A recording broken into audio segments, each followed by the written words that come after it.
Hey guys, tonight we begin with a tale as old as petty grudges and slightly bruised egos. The medieval duel. It was a dramatic, ceremonial, and wildly inconvenient ritual that only the Middle Ages could have invented and said, yes, this seems like a reasonable way to solve problems. Because back then, when someone stepped on your shoe, insulted your mustache, or accidentally looked at your sheep with too much admiration, you didn't write a complaint. You issued a challenge, preferably with a feather quill and a witness who was already halfway drunk. So before you get cozy in bed, take a moment to hit like and subscribe, but only if you genuinely enjoy what I'm doing here. Leave a comment to let me know where you are listening from and what time it is. It always warms my heart to know sleepy travelers from around the world tuning in. Now turn off the lights, maybe switch on a soft fan if you like that gentle white noise, and let's ease ourselves into tonight's journey. And tonight's journey begins with a piece of parchment and a very straightforward message. I challenge thee. No reason, no explanation, no hint at what you might have done wrong. Just a formal challenge written in handwriting so stiff it's clear the writer was furious, but still clinging to proper Latin grammar. So now you, a relatively peaceful soul, turnip farmer by trade, part-time string player, have just been dragged into a duel of honor. Though you're not exactly sure whose honor is at stake. Maybe it was the last grape tart at the village feast. Or you exhaled too loudly while the count told his hunting story.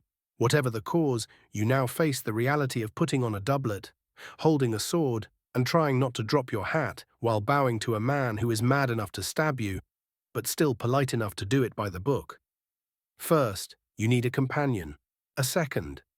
Someone who likes you just enough to show up, but not so much that they'll cry if you bleed. They'll stand beside you, arms crossed, nodding at the right moments, and if you're stabbed, they'll be the first to shout, for honor. Then comes the weapon choice. A longsword, classic. A dagger, a bit aggressive. A peasant's axe, not accepted in civilized circles. Some older knights choose a shield, not to defend, but to dodge with flair. The duel occurs in the village field, where the wind never stops, the grass is always damp, and hummingbirds witness every mistake. The crowd gathers. They bring pastries, jam, children, and unsolicited advice. There's a man selling wine, a scribe, a few gamblers, and everyone wears the same expression. We hope there's blood, but not so much we lose our appetite. You arrive. Doublet snug, hair neat, hands are slightly shaking. Your borrowed sword still smells faintly of forged soot. Your opponent is taller, built like he breakfasts on eagle egg whites, and looks like he's been training for this since age 6. You bow, he bows. All very proper. And the duel begins. And you trip, just a little, but enough to stumble over a lump of earth, knock your knee with the sword, and tilt your hat. A collective ooh ripples through the crowd. A child giggles. You recover, nod. Pretend it was intentional, part of the opening flourish. Your opponent advances, swinging his sword with all the grace of a dance. You dodge, not gracefully, but successfully-ish. A small nick. A little blood. You consider running, but your feet have already rooted into the mud. You counter. A wild slash, ambitious and aimed. It doesn't hit him, but it does scare a chicken off the sidelines. The crowd cheers. They don't care who wins. They want a show. Then, in an unexpected twist, your opponent slips. Maybe mud. Maybe hubris. He falls. And with pure instinct, you tap his shoulder with your blade. No cut. Just enough for the audience to gasp. And then, applause. The village accepts it as the final blow. Your opponent nods, slightly annoyed. You nod back, humbly. Honor is restored, blood minimized, and that grape tart might be shared after all. As you leave the field, the sun is higher, birds chirp, the breeze hums. Your back aches, your hand tingles, but your heart feels warm. Not because you're good with a sword, but because you stood your ground in a bizarre ritual. It might as well be theater. And walked away, still yourself. Because in the Middle Ages, the strangest part wasn't that two men fought over an insult. It was that the entire village came to watch, and called it justice. And as with everything in that era, a duel was never the end. It was always the beginning of something even more absurd, like the etiquette rules of dueling, which could knock you flat. Not from a sword, but from laughing too hard. If you thought the actual fight was the strangest part of a medieval duel, well, welcome to something even more bizarre. The rules. Because back then, getting into a duel without proper etiquette was like showing up to a wedding without shoes. You could do it, but everyone would look at you like, really? Barbaric. Yes, we're talking about the rituals of dueling, where every flick of the wrist had guidelines, every step had a sequence, and even the way you hit the ground had to be dignified. It usually started like this. You were insulted. But instead of shouting, throwing a mug of ale, or sighing dramatically, you chose the nobler path, challenged them to a duel. And like all things medieval, it was never simple. First, you needed a proper challenge letter, handwritten in black or red ink, depending on how furious you were, signed with flair, and optionally sealed with wax and a goose feather if you wanted to be classy.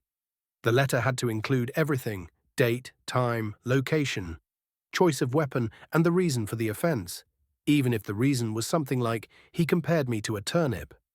Honor was delicate in those days. The recipient would respond with a letter of equal theatrical energy, either accepting or politely declining with excuses like, "I have a sore foot," or "My aunt's wedding is that day." Sometimes they'd pretend the letter never arrived, blaming "a goose ate it." Once confirmed, both sides chose a representative, called a second. I don't think they were just there for the show.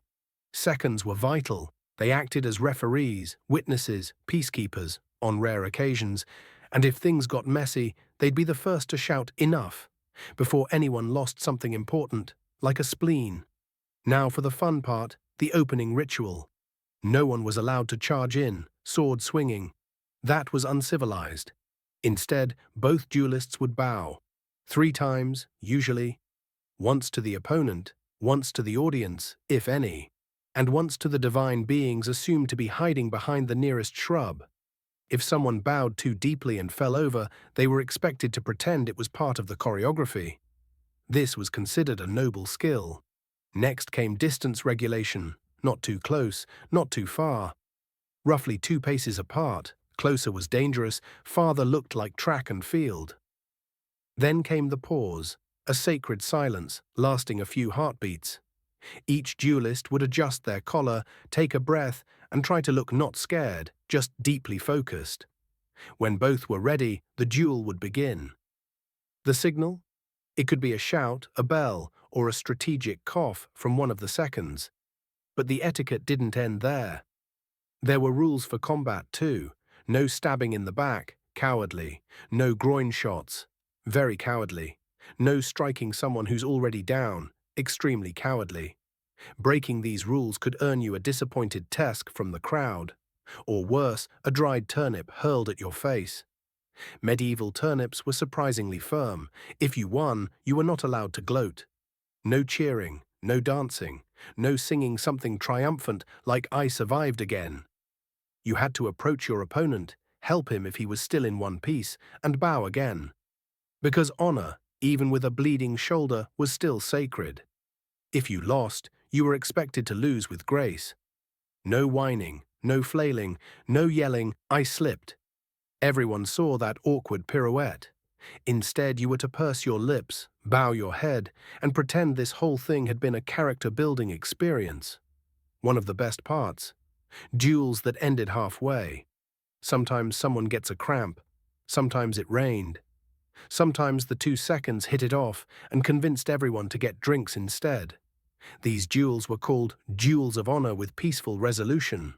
Or, as the locals put it, a little blood, but still buddies.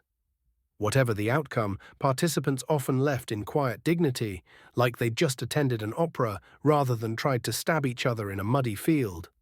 Then they returned to their usual lives, farming, gossiping, and planning the next duel with the neighbor who trampled their onion patch.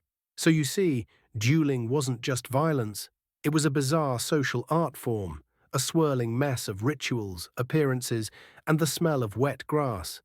painted across an era where honor mattered more than dental hygiene. And once you understand all the bows, the rules, and the dramatic silences, the next question becomes, what weapons did they use? Because it wasn't always swords. Sometimes it was axes, sometimes pans, sometimes a log roughly the size of 5 years' worth of emotional repression.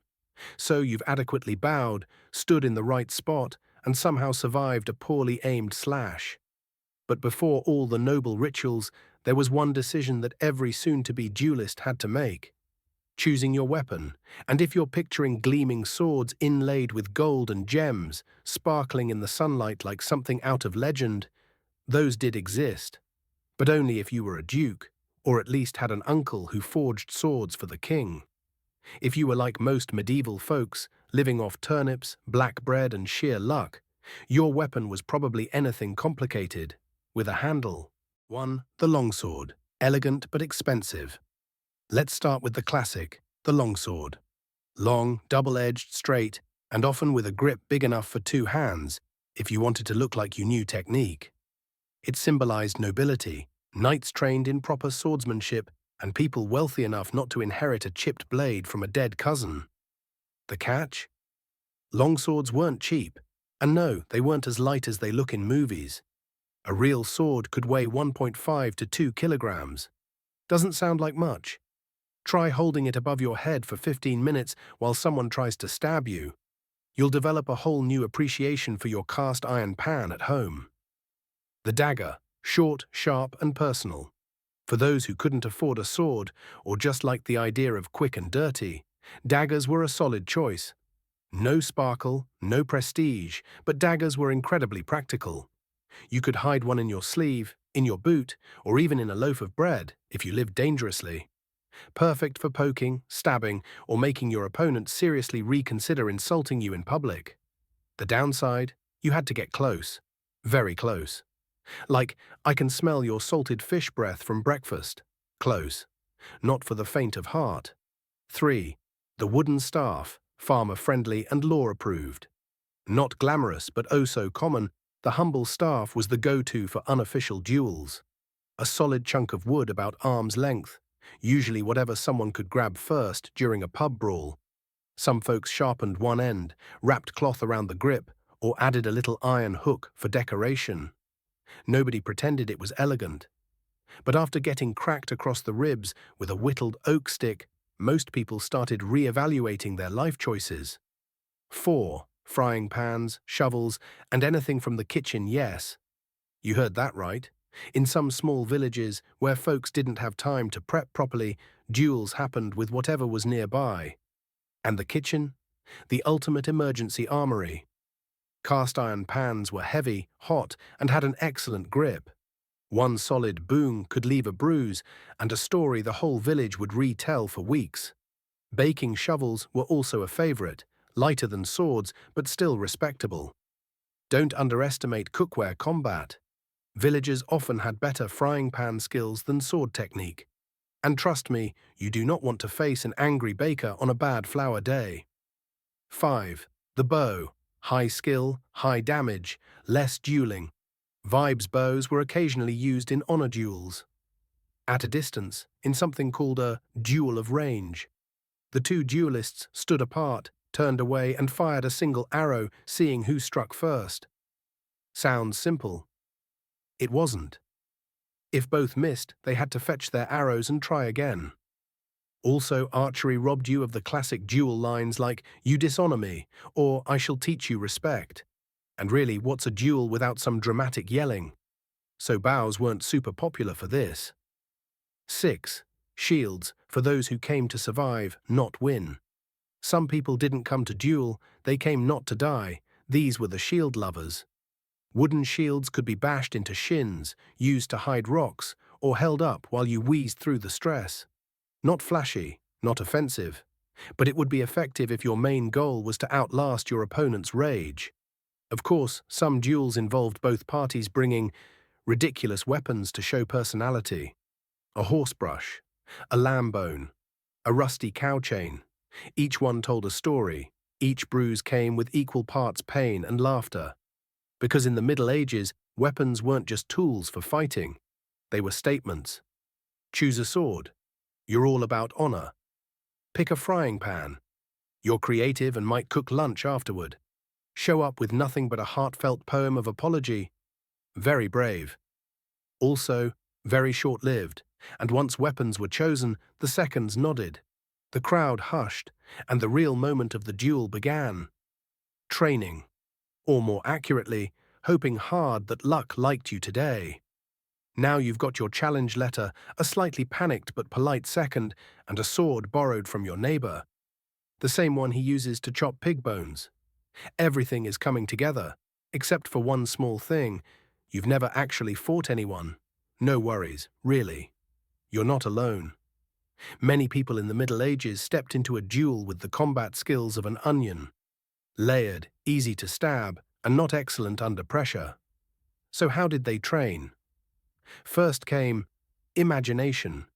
You stand in a goose pen, holding a long stick, eyes closed. You take a deep breath. You picture yourself in a crimson cloak, the crowd cheering, your opponent collapsing in dramatic defeat. Glorious, triumphant.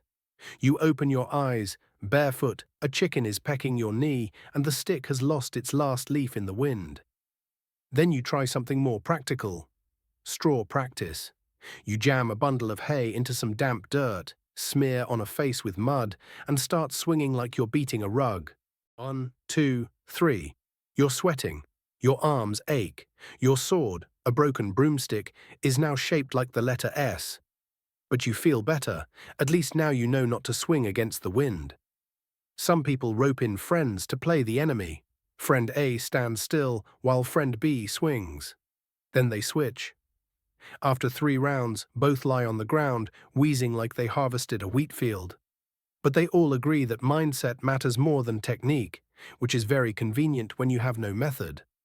But what if you're noble? Ah, well, then you've got options. Fencing masters, padded lawns, weighted wooden swords, grumpy instructors behind you mutter, center your stance, don't expose your wrist, while you want water. Some noblemen even hired sparring partners, usually bored soldiers, to try every possible strike, dodge and fake death, then counterattack move. But that was a luxury. For peasants, training meant bags of straw, tree trunks, and sometimes an 8-year-old cousin. Mindset training was just as necessary. Some people didn't train physically, they trained in their heads. The night before the duel, they meditated. Eyes closed, deep breaths, imagining legendary duels. One man won because he stayed calm. Another lost because his shoe slipped. The practical ones went to church. They knelt, whispered prayers, and promised to donate 10% of next year's crops if they lived, even though they hadn't planted anything yet. Some even wrote wills. Not out of pessimism, out of realism. Because in an honor duel, no one guaranteed you'd come home with your teeth and memory intact. Others believed in luck charms, owl feathers, heart-shaped pebbles, a stale loaf of bread blessed by a priest, via a honey cross on the crust. Some rubbed garlic on their sword hilt to ward off evil. Some tucked a drawing of their mother inside their armor to stay calm, though this made things emotionally complicated if they got stabbed. And of course, there was the elderly advice. The old blacksmith who'd been in 3 duels, didn't win, didn't lose, but survived. He said, don't look at his eyes. Look at his chest. Eyes lie. Chests can't act. The village granny whispered, carry salt. If you're losing, throw it in his face. At least he'll blink. Great wisdom, questionable quality. And then the day arrives. You wake early. The sky is still grey. Your hands are cold. Your heart thumps like it's rehearsing a drum solo. You double knot your shoes. Check the sword. Exhale a few times. Look at your reflection in the murky wash bucket. You don't feel brave. You don't feel ready. But something inside pushes you forward. Because even if you only trained with a tree branch, your wrist flicks are still embarrassingly awkward. And even if your only known move is swing wildly and hope, you tried. And sometimes, in the Middle Ages, that alone was enough to be called honorable. There's one more thing you should know. Not every duel goes as planned. Some end with a single strike, some drag on for hours, and some never happen at all, because sometimes someone doesn't show up. And that is another story about cancelled duels, where honor, laziness, and foggy weather team up to deliver the most unexpected endings. It's time, after days of swinging sticks at rice sacks, writing your will in beat ink, and learning to stare at your opponent's chest instead of his eyes, you're finally ready for your morning of glory. The sky's still dim, clouds drifting lazily as if they were still yawning. You double knot your shoes, throw on the thickest coat you own, once your uncle's curtain, now a pre-war cloak of sorts. You grip your sword's handle, cold, solid, slightly trembling. Good, trembling means you're still alive. You and your second walk to the misty field. Each step leaves a dark print in the damp ground. A few crows fly overhead, adding to the mood, which feels equally dramatic and mildly ominous. You arrive, look around, nod, stomp your boots a bit. You check your sundial. You don't have one, but somehow you know it's time.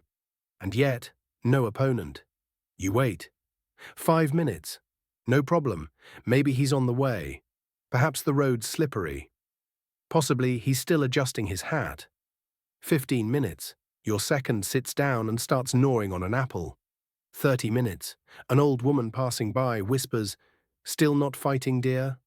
I brought bread just in case." Then someone approaches on horseback. Not your opponent, just a messenger. He looks at you with tired, apologetic eyes and says, "Sir." Your opponent has diarrhea. He will not be dueling today. You don't know whether to be angry, disappointed, or empathetic. Who can sword fight in that condition?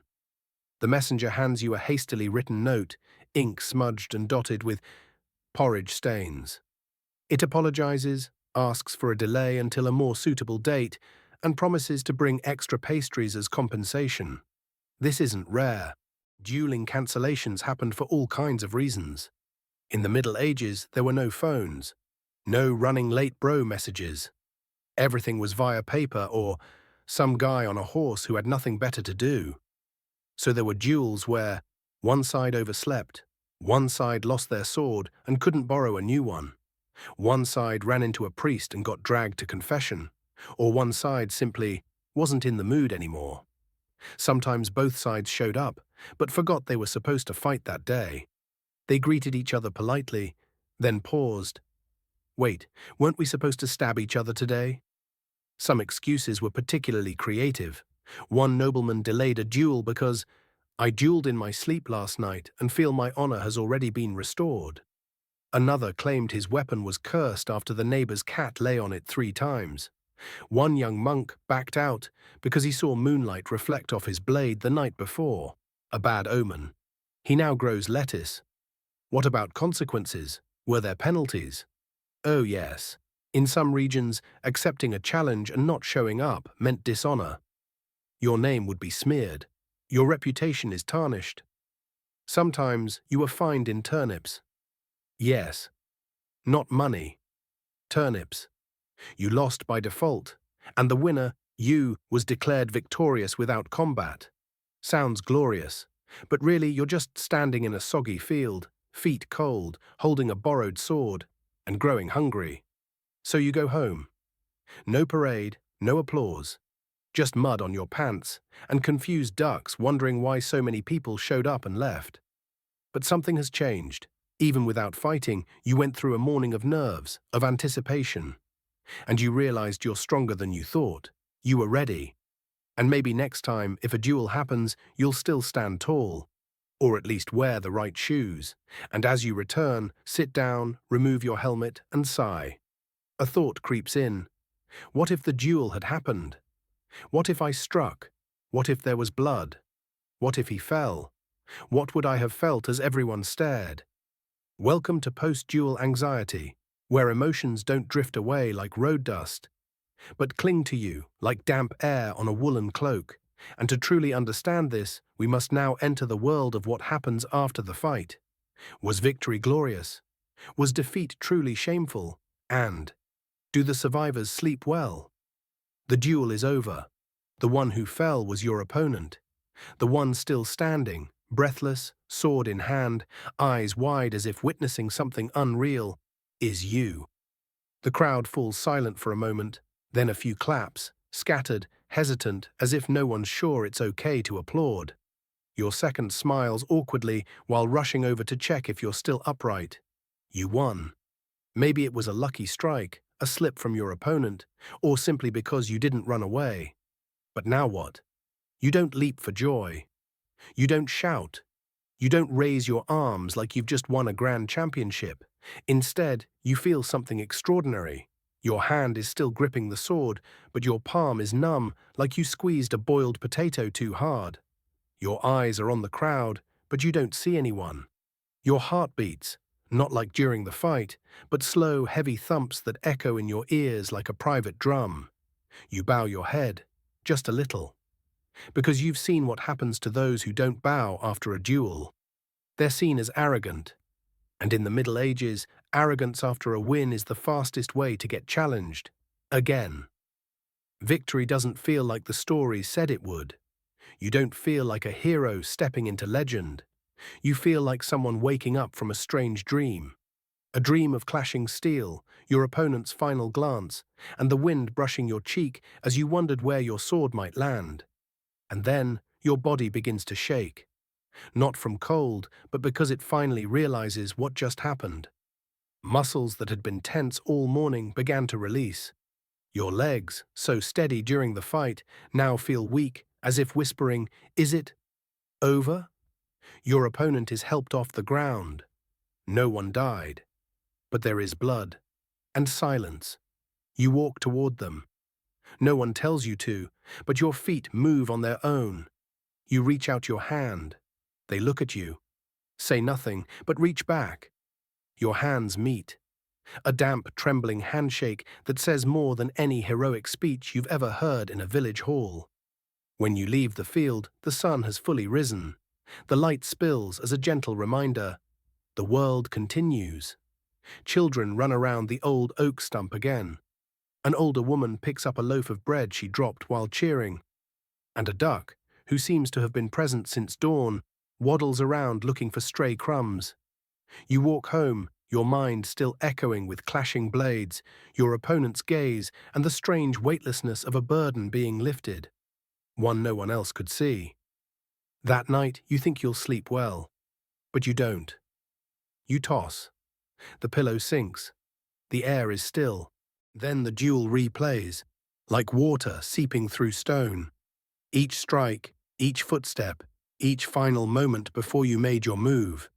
You don't feel proud. You feel light and something like guilt. Not because you did anything wrong, but because you understand. When two people raise weapons against each other, victory or defeat always leaves a mark. You start to wonder, what if the roles were reversed? What if you had fallen today? Would your opponent have reached for your hand too? And if they had, what made them do it? The emotions after a duel are always tangled. There's a touch of pride, a strange emptiness, and a sense that you've crossed some unspoken threshold, something real but hard to define. People think the hard part ends with the fight, but the truth is, the most challenging part comes after. How do you keep walking without letting your heart harden like the steel you once held? How do you stay kind after proving you can hurt someone? Luckily, the Middle Ages had their ways of healing. Not deep philosophy, not therapy sessions with harp music. Just small things, a warm dinner, the glow of a hearth. A loved one quietly asks, "You okay?" And a mug of ale is handed to you without a single word. Whether you dealt the blow or took it, whether you won or lost, what matters most is this. You came back, whole, alive, and aware enough to know you're still human. Maybe that's why, in so many old tales, the hero doesn't ride off into the sunset after a duel. They stop, exhale, and look for the nearest lit window and a familiar voice. But if you think every duel ends that way, think again. Some don't end at all, because some fights weren't about honor. They were about revenge, a different kind of duel, more brutal, less bound by rules, and the type that leaves more than just scars. By now you've understood that most medieval duels revolved around honor, a soft, embroidered handkerchief concept, vague but powerful enough to push people toward real danger. But not every duel looked so noble. Not everyone bowed. Not every opponent reached out a hand after falling. And not every reason was as simple as, "You stepped on my sister's dress." Some duels weren't born of honor, but of hatred, long-held grudges, old wounds. Scars, both physical and emotional, were piling up until someone simply couldn't take it anymore. When that happened, the duel stopped being a ritual. It became a reckoning. You could spot a grudge match by sure signs. It didn't start with a wax-sealed letter. It started with a look, one that lingered too long, carrying 3 seasons' worth of bad harvest, a disputed fence line, and one mysteriously missing cow. No messengers, no bows. Sometimes not even witnesses, except maybe a sleepy dog and a few overly interested crows. These duels often ignited in taverns just before dusk. A spilled drink, a half-hearted insult, a hand brushing the dagger hilt like it's just scratching an itch. And suddenly it's on. Grudge duels didn't follow rules. Nobody checked weapons. Nobody paced off 10 steps. You used anything you could grab, a splintered plank, a bar stool, or a heavy boot thrown like a discus. One man might still be bitter over something muttered about his wife at the market.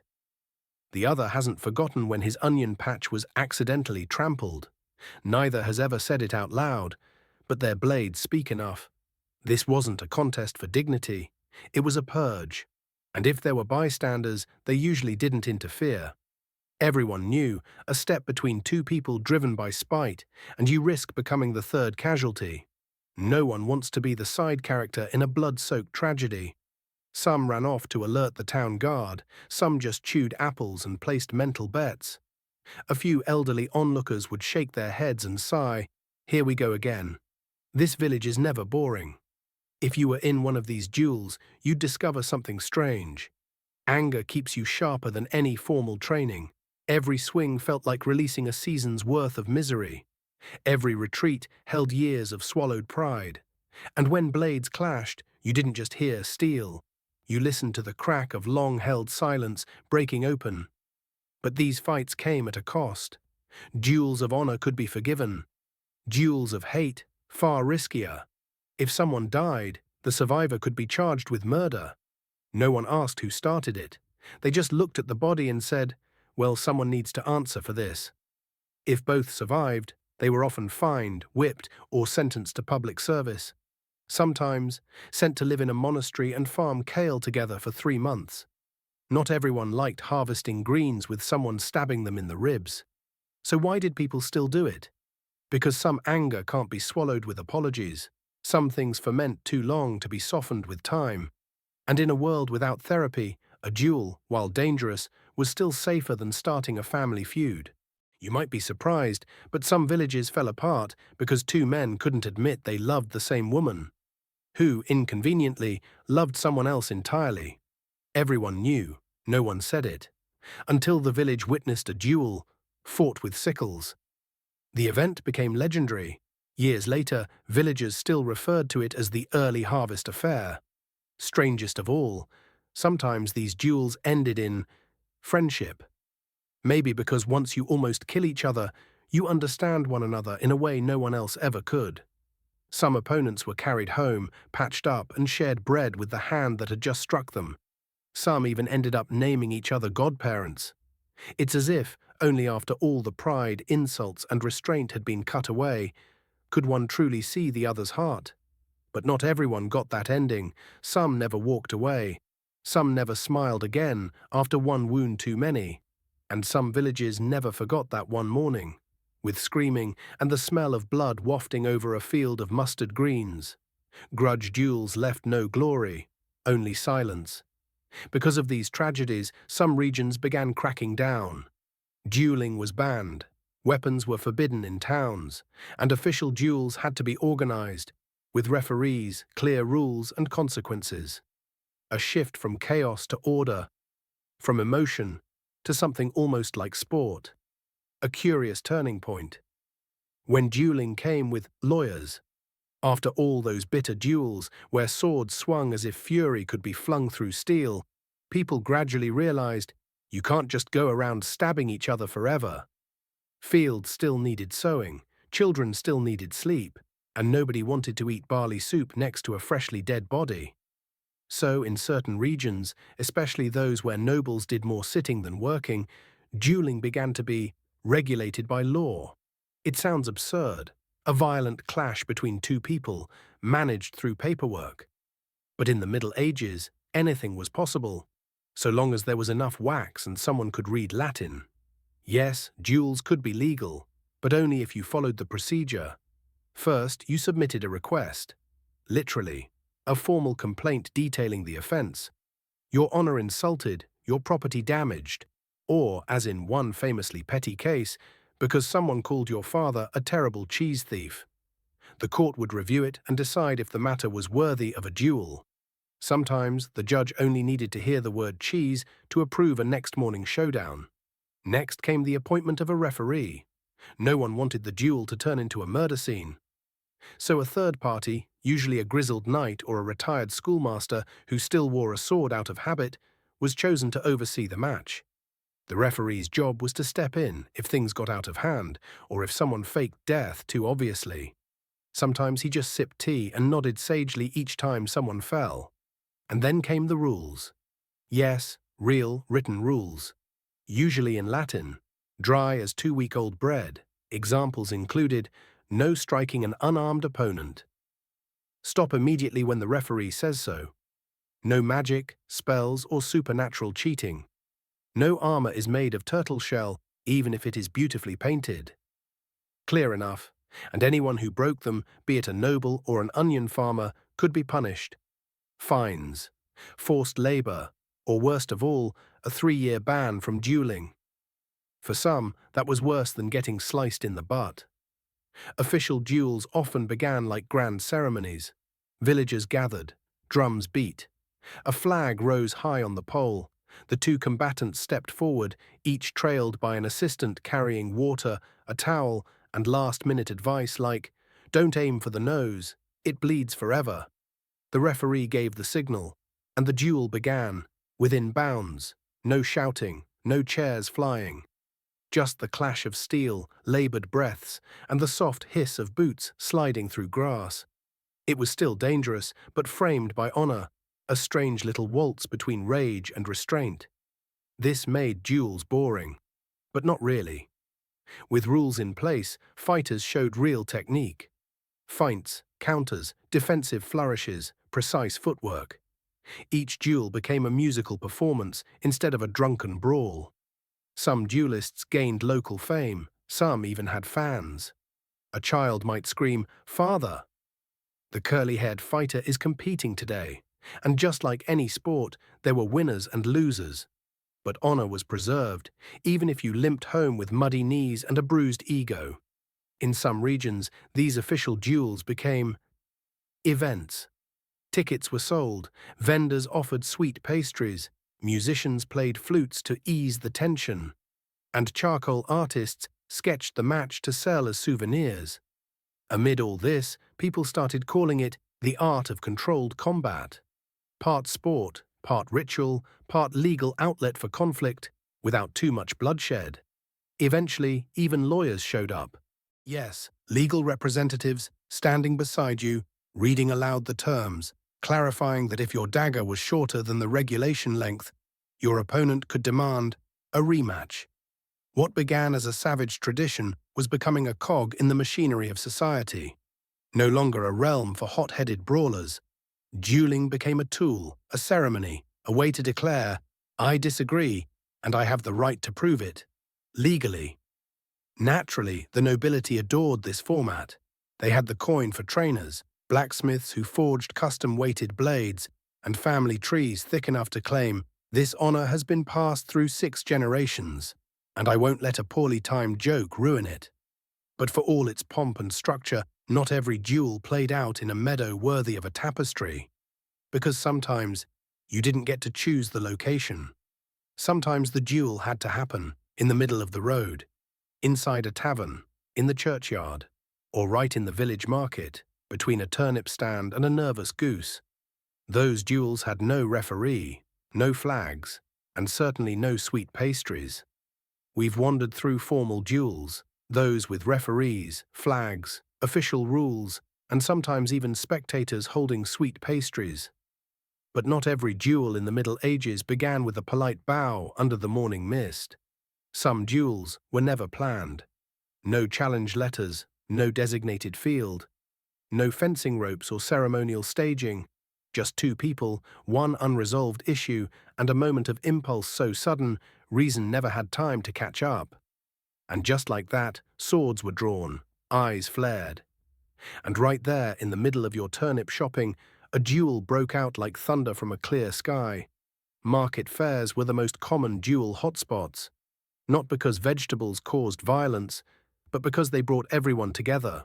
Nobles in carriages, peasants with stew pots, butchers, minstrels, and people who just came to watch.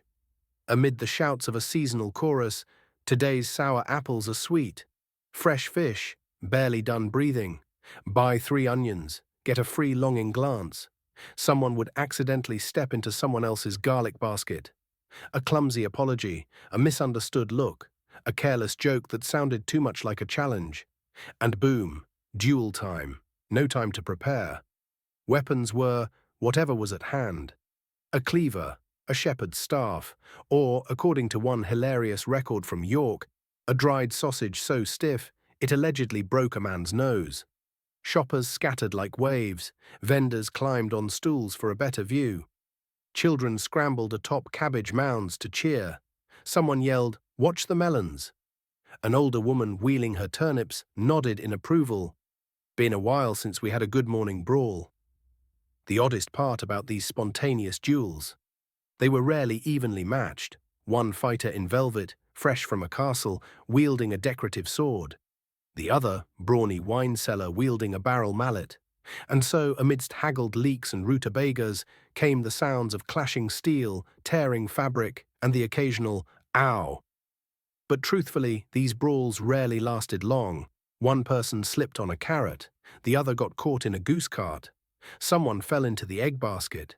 Someone else accidentally punched the cheese vendor, triggering a lawsuit that lasted 7 days. Taverns were another hotspot. After a few ales and a slightly exaggerated war story, things lit up like dry hay in June. One man bragged about dueling a knight. The other said, "Really? Then why do you still have both ears?" A jab, a shove, a flipped table, and ale spilled like war drums rolling. Weapons, chair legs, beer jugs. Sometimes a half-eaten chicken leg. One guy used a spoon, another used a fork. Someone just screamed so loudly that others backed off in shock. Oddly, many of these fights ended without serious injuries, partly due to slippery floors, soft furniture, and the fact that both fighters were rarely sober enough to land a hit. But mostly because the crowd wouldn't let it go too far. Villagers loved drama, sure, but they knew the line. They shouted at the right moment, yanked back an attacker's arm, and threw stale bread at anyone getting too aggressive. They didn't want blood, they just wanted a little morning excitement. Usually, after a few chaotic minutes, things settled. Merchants resumed shouting, buyers resumed bartering, and the two combatants, having just duelled over turnips, sat at the same table, sharing soup and lamenting how nobody respects honor anymore. But sometimes, these unplanned duels became legend.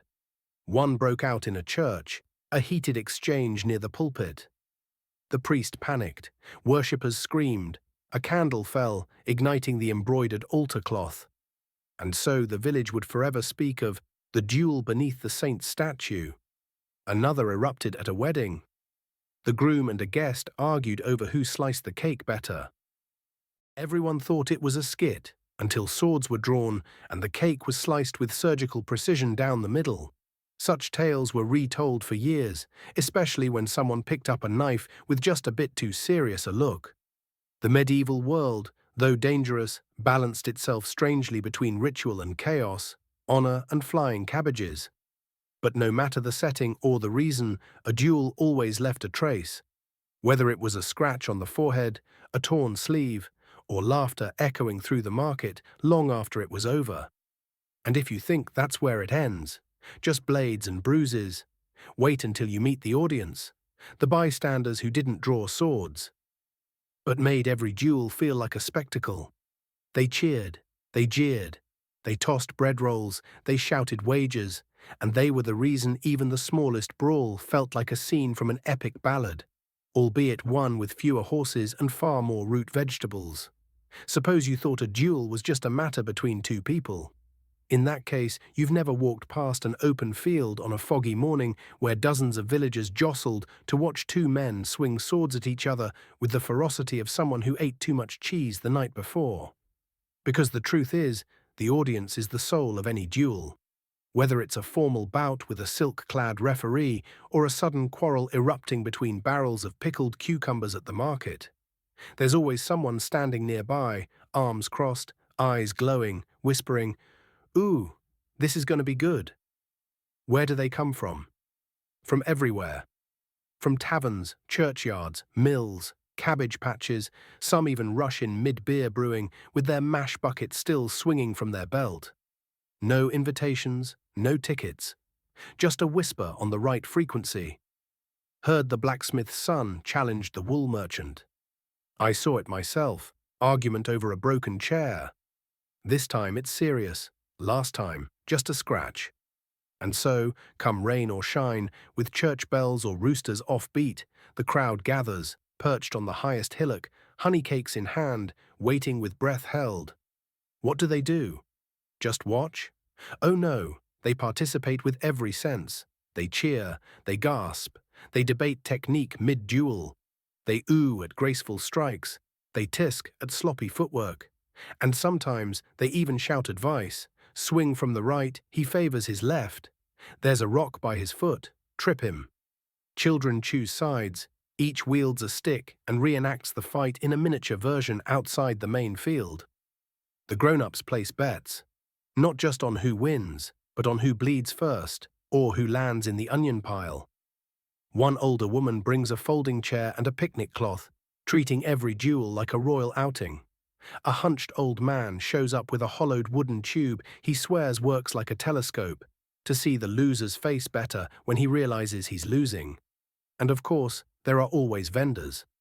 Because no one wants to watch a duel on an empty stomach. So around the crowd's edge, clever folks sell honey tarts, roasted apples, mead, and even cured meat wrapped in cabbage leaves. Some villagers call these moments honor markets, because every duel boosts the local economy. And oftentimes, the audience remembers more than the fighters themselves. After the blood's wiped away and the combatants have limped home with ointment in hand, the stories begin. And with each retelling comes a little more wind, color, a little more creative liberty. He spun like a tornado. I swear sparks flew off their blades. That slash missed the neck by half a finger. Half. The tale spreads like fresh-baked bread from house to house, becoming a local legend by sundown. But the crowd can also be dangerous. Get too riled up and they'll jump in. Get too bored and they might spice things up.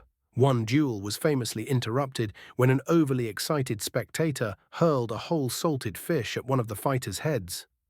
The man turned around, thinking he was under a surprise attack. And suddenly, the duel became a three-person brawl. Since then, referees were tasked with managing fighters, and the audience in more crowded regions. And truthfully, the latter was often more complex. Interestingly, some villagers lived to watch. They never fought, never took sides, just stood still, observed, remembered.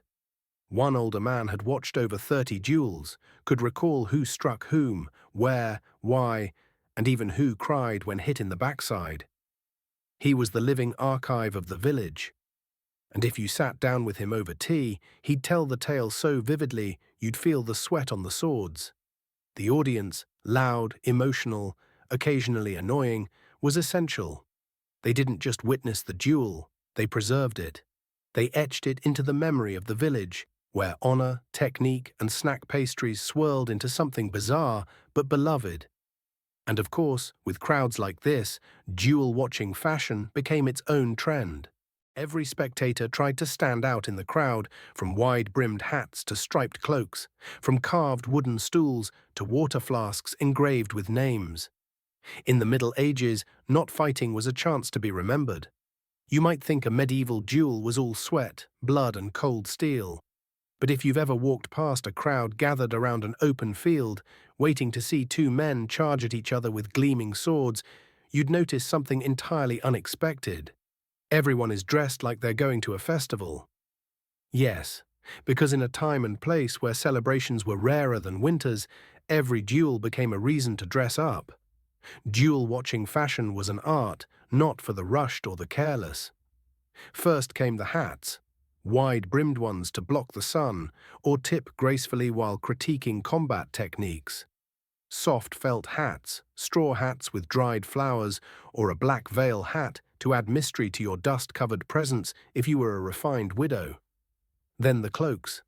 A fashionable viewer picked something light enough to flutter in the breeze, yet heavy enough not to crumple like a market tarp when seated on damp grass. Stylish ladies often matched their scarf and cloak, and if they were lucky, even their little dog would wear a matching neckerchief. The cloak was a valid status symbol in the crowd.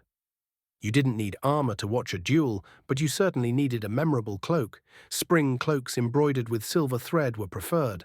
But if the air turned brisk, thick wool cloaks with fox fur trim, real or fake, depending on whether you'd married the wealthiest man in the village, became the wise choice.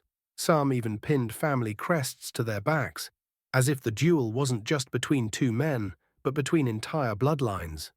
Shoes, often overlooked until you're 3 hours into standing on cold earth watching men tumble. Wooden clogs, lace-up leather boots, and for the brave, heeled sandals, a risky move if surrounded by excitable children or heavy-footed spectators. Practical folks wore soft shoes with thick straw lining. These were usually veterans of at least 3 duels, people who had learned, often painfully, that autumn soil and thin soles don't mix. Accessories were a must. Small cloth satchels across the shoulder filled with chestnuts, honey cakes, betting coins, and a handkerchief in case of emotional moments.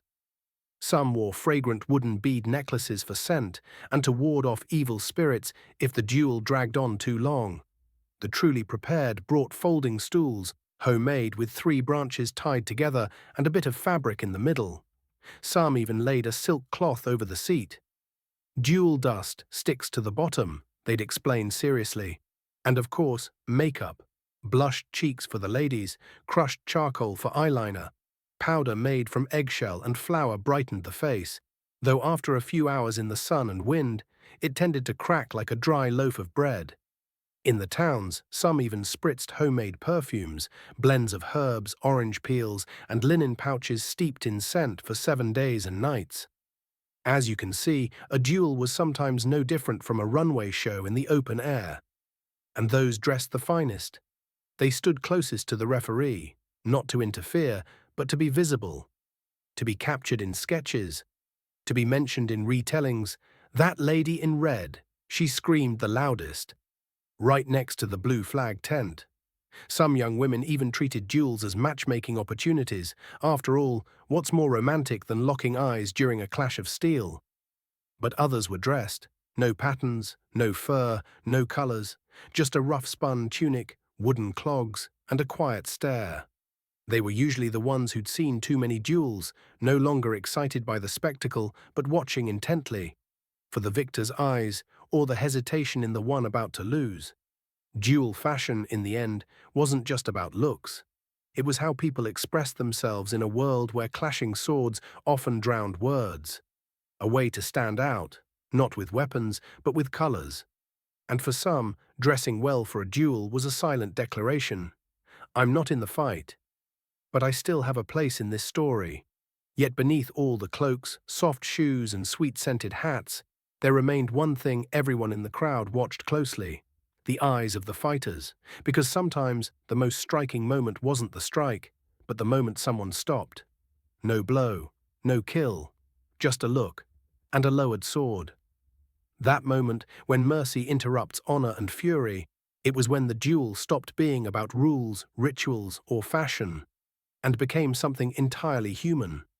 The duel began like any other. Two men stepped into the circle, hands clenched around their weapons, eyes locked without a blink. The referee nodded. The crowd held its breath. And then, steel clashed against steel, a wordless symphony written by tension, wind, and the shuffle of feet on damp earth. But then, at a particular moment, everything stopped. Not because someone had won, not because the referee stepped in, but because one man, weapon in hand, with a clear opening to end the fight, chose not to. He lowered his arm, let go of his sword, even took a step back, bowed his head, and said softly, just enough for the other to hear, "This doesn't need to go on." In that moment, the entire crowd turned to stone. No one shouted, no one clapped, only a light breeze stirred, lifting blades of grass like breath. The other man, sword still raised, chest heaving, stared in disbelief. Then slowly, his expression softened. He didn't strike, he didn't rush forward. He stood there, as if someone had stripped away the only thing giving him strength, a reason to keep going. And so the duel ended. No one fell, no one was wounded, no blood was spilled. Only two people realized that above all else, they were still human. This wasn't unheard of in the world of duels. Even in the medieval age, ruled by strict codes of honor, glory-hungry knights, and hot-tempered farmers avenging stolen pumpkin patches, compassion sometimes arrived. Right on time, in the right place. Some won, but they stopped when they saw the pain in their opponent's eyes. Some lost, but when they saw mercy in the raised sword that never fell, they nodded quietly in gratitude. Some duels even ended in an embrace, not a joyful one, but the kind shared by two people who had once been ready to kill each other, and now realized they could choose differently. Because dueling, at its core, wasn't about killing. It was about release. An insult answered through skill, a challenge met with courage. But afterward, what remained? If honor had been proven, if bravery had been shown, what else was there to prove? Perhaps forgiveness was the final victory. Some regions even had something called the right of public pardon. It meant that during a duel, one could declare a ceasefire, admit fault, or offer the opponent a chance to walk away unstruck. If accepted, the match was considered complete, and both honors remained intact. It wasn't called cowardice. On the contrary, it was seen as maturity. People said, "A man skilled in striking is admirable, but a man who knows when to let go, he is to be respected." Of course, not everyone agreed. Some in the crowd would frown. Why didn't he finish it? Others would mutter, "He's faking it. They'll be fighting again tomorrow." And some would scoff, "Kindness is weakness." But then even they fell silent as they watched the fighters touch hands, nod, and walk away in opposite directions, as if passing through a silent gate. No more words, no declaration, just one long, deep breath. And the choice, to keep living. On quiet village evenings, when fires had turned to coals and the children were fast asleep, elders would share stories of duels without blood. They didn't remember the strongest strike. They didn't recall what anyone wore. They only remembered the eyes of the one who refused to win, and the sound of the wind after everyone had gone home. These stories never made it into the history books, but they lived on. In memory. Because in a world of blades and blood, mercy cast a silent light, like moonlight that never spoke. It didn't dazzle, but it made people pause, look, and remember, not for the blows struck, but no blow was made for the moment. It was because of moments like these that certain nights later formed quiet brotherhoods, places where dueling wasn't for victory, but for the soul. To temper the heart, to hone the spirit, to know oneself through every swing of the blade. A quieter tradition emerged, one of depth, of reflection, called the duels of the soul, where the actual opponent wasn't the man before you, but the one in the mirror. In a world where every disagreement could end in cold steel and the roar of a crowd, there were once those who chose a different path. They accepted dueling, But they didn't seek it for victory, for glory, or vengeance either. They sought it as one seeks a mirror, not to see the face, but to understand what stirred inside. Nights like these were few, but enough to create their quiet tradition, subtle, reflective, and beautiful, like a forest morning untouched by footsteps. They called it Duels of the Soul. No blood, no spectators, no trumpet call. Just two people, an empty courtyard, and a stillness so deep you could hear your heartbeat before making a move. No one won, no one lost, because the goal was not to defeat, but to discover oneself through the motion of another. In these duels, no one was called an opponent. They were called sword friends, a person who helps you see the blind spot in your stance, a person who reveals the anger hidden in your swing, a person who teaches you that it's not how hard you strike that defines your skill, but whether you can stop your blade mid-air and choose not to finish the blow. There were no formal calls to begin, just a glance, a bow, a step forward. And then it began, like two violinists tuning to each other's rhythm, not to outplay, but to create a shared composition. Each strike had a cadence, each footstep had breath behind it. It was as if the two were dancing with blades, and from a distance you wouldn't know whether they were fighting or telling a story in motion. After a few passes, they would stop. No one said halt. They just knew it was enough. They looked each other in the eyes, not to intimidate, but to acknowledge, "You helped me understand something today. Thank you." Then they sat, washed their hands in cold water, shared a piece of coarse bread, and spoke without pretense. "I noticed I lacked patience today. When you struck left, I felt fear. My breath wasn't steady. I need to work on that." And that was it. No glory, no certificate. No one else needed to know. Only the heart did. People said that those who trained this way became quieter, spoke less, but their eyes are sharper. They didn't boast, didn't rush. But when a real duel came, they were unnervingly calm, as if they'd fought it long ago, and were now repeating it. Because the real battle they had faced were against themselves, their pride, their fear, their rage. All of it had been struck down in silent dawns, where no applause echoed, no bread was thrown, only the mist clung to sleeves, and birds sang somewhere far away. Some practiced for years and never entered a real duel. Others would ask, "Then what's the point?" They'd smile gently and answer, "So that if I ever must, I don't bring anger with me." A simple answer. But if you've ever seen someone step between two fighting men, raise a hand, and not flinch, you'll understand where that strength comes from.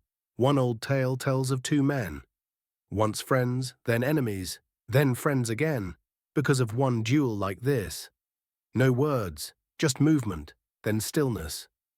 When it ended, no apologies were spoken. They sat beside a stream, watching the water pass through the stones. And just like that, all their hatred dissolved.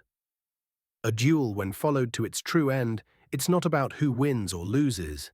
It's a question: who am I in the moment of most incredible tension? What do I hold on to? And what can I let go of, without regret? If you can answer those, you can walk into any battle, with blades, with words, or even with silence, and remain whole. And perhaps that's why, in some regions, they practice duels without weapons. Just two people, standing still, no touching, no talking. Whoever could hold the other's gaze the longest won. There was no prize, only mutual respect, between two people brave enough to face each other. Without steel, that was the duel of the beginning, the duel between a person and their own trembling heart. And to understand why this tradition faded, we must return to the moment when dueling became something else entirely. A performance, a noble sport, with personal trainers, polished swords, and sometimes even shaded seating for the spectators. Here is the English translation of your passage. Some time after the knights quietly entered the forest to train with compassion in their hearts, the nobles saw things differently. They looked at dueling and saw an opportunity to show off, not to showcase spiritual growth, but to flaunt newly forged armor from Italy, a sword polished like a still lake, and a handkerchief embroidered with their name in gold thread, used to wipe away sweat, while striking a pose. In the hands of the nobility, dueling gradually turned into a performance, a sport just dangerous enough to be exciting, yet elegant enough not to be considered too peasant-like. They hired private referees, drafted match schedules, sent out audience invitations, and hired musicians for opening tunes. Sometimes they even hired poets. Yes, every duel had someone standing in the corner of the stands, scroll in hand, narrating the battle in verse. Sir William, fierce and proud, swept like wind, left, then right, raised his sword, and spun like thunder. His foe could only stand and ponder. The verses rhymed, had rhythm, and sometimes embellishment. But the point was to set the atmosphere. There were rain-shielded stands, seats padded with sheepskin, and sweet pastries handed out between rounds. Noble spectators sat in neat rows, wearing tall feathered hats, monocles in hand, and shouted refined encouragements without shame. "Oh, lower your strike, dear sir. A bit early on that slash, but ever so graceful. Careful, good man, your hat is slipping." It all played out like a grand evening gala with live-action choreography. And most importantly, the sword had to shine. Weapons were treated like expensive jewelry. Swords were engraved with names, hilts inlaid with gemstones, scabbards embroidered with gold thread. Some gentlemen even had the entire blade silver-plated, not for better performance, but to sparkle more brilliantly under the afternoon sun. When two blades clashed, the light burst like a shimmering dance of steel, drawing gasps from the crowd as if watching fireworks. Sometimes the match ended without a drop of blood, and the audience still rose to applaud. Not because of the technique, but because the fall was so graceful. There was a time when a knight slipped and fell, but managed to flip his hair and hold onto his hat in the same motion. The stands erupted. The moment was embroidered onto commemorative handkerchiefs. The match was remembered like a love ballad to the art of losing beautifully. Not everyone was pleased with this transformation. Those who once viewed dueling as a solemn matter of honor now shook their heads. They're dancing with swords, not fighting. The blades shine brighter than their souls. Even falling has to be posed, and they still call that combat. But nothing could stop the nobles, who adored anything that could be paired with music and a good banquet. Eventually, dueling became part of aristocratic education. Noble children were taught how to hold a sword, bow, take 3 elegant steps back, flick their wrists, and of course fall without getting muddy. Each noble school had its own fencing master, not just teaching technique, but also the art of losing gracefully. Lift your chin, purse your lips, and say, "Good sir, today you were one breath quicker. I look forward to our next bout." And that was enough. Honor intact, hat undisturbed, shoes are still clean. At this point, dueling was no longer about life and death. It became a form of etiquette. 2 noblemen disagreed in the garden, no resolution found, so they scheduled a duel at dawn by the estate gate, silver swords, red cloaks. No one was furious, but everyone needed a touch of drama. After all, noble life could be far too uneventful, and a light slash, a single drop of blood on the arm, wrapped neatly in a lace-trimmed handkerchief, could make the afternoon tea that followed far more flavorful. Dueling became something to recount, to remember, to write letters to lovers. "Today I duelled Lord Godfrey, won 2 rounds, lost 1. Still looked magnificent. We both withdrew to the sound of flutes and golden sunlight. I send you a feather from my hat, still unstained with blood." And so, from a sacred ritual for resolving conflict, dueling became a performance genre. And you know what happens to everything that becomes a show. People start competing for the crowd. Who has the better technique? Who delivers the more charming pre-fight speech? Who falls to the ground like a ballet dancer but still keeps their hat on? Some even hired artists to paint the crossed swords beneath the rainbow moment and hung it in the grand hall. By that point, dueling was no longer about who was right, but who looked better while fighting. And as you might guess, that led to a fascinating twist: the aesthetics race. When cloaks had to match the weapon, when gestures had to align with the audience's line of sight, even while bleeding, facial expressions had to remain composed and elegant. A world where honor was stitched with gold thread. As duels gradually turned into spectacles, complete with poetry, roasted pastries, and complimentary hot tea at intermission, the inevitable happened. People began to care more about appearances than technique. No longer was it about who struck more precisely, but who struck more beautifully. No longer who won, but whose cloak matched the dirt path better. Dueling, once a means of resolving conflict, had wandered into a world of embroidery, glitter, and face powder. Outfits were now tailor-made just for dueling. You couldn't just show up in your old coat, the one you used to herd cattle, and step into the arena under the gaze of dozens of eyes from the stands. That would be disrespectful not just to the audience, but to the sunset light, which was expected to glint off your sword's hilt in the most dramatic fashion. People began hiring personal tailors. The fabric had to be silk-wool blend, not too thin, but light enough to flutter when you spun to dodge a strike. There were seasonal color palettes: mint green for spring, straw yellow for summer, deep crimson for winter, perfect for standing out against snow.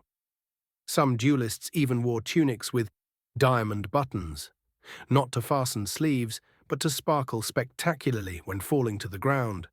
Weapons, too, had to be beautiful, not just sharp. At this point, swords were no longer just for cutting. They were being styled. Blades were subtly curved toward the light, hilts inlaid with gemstones matched to one's birth chart.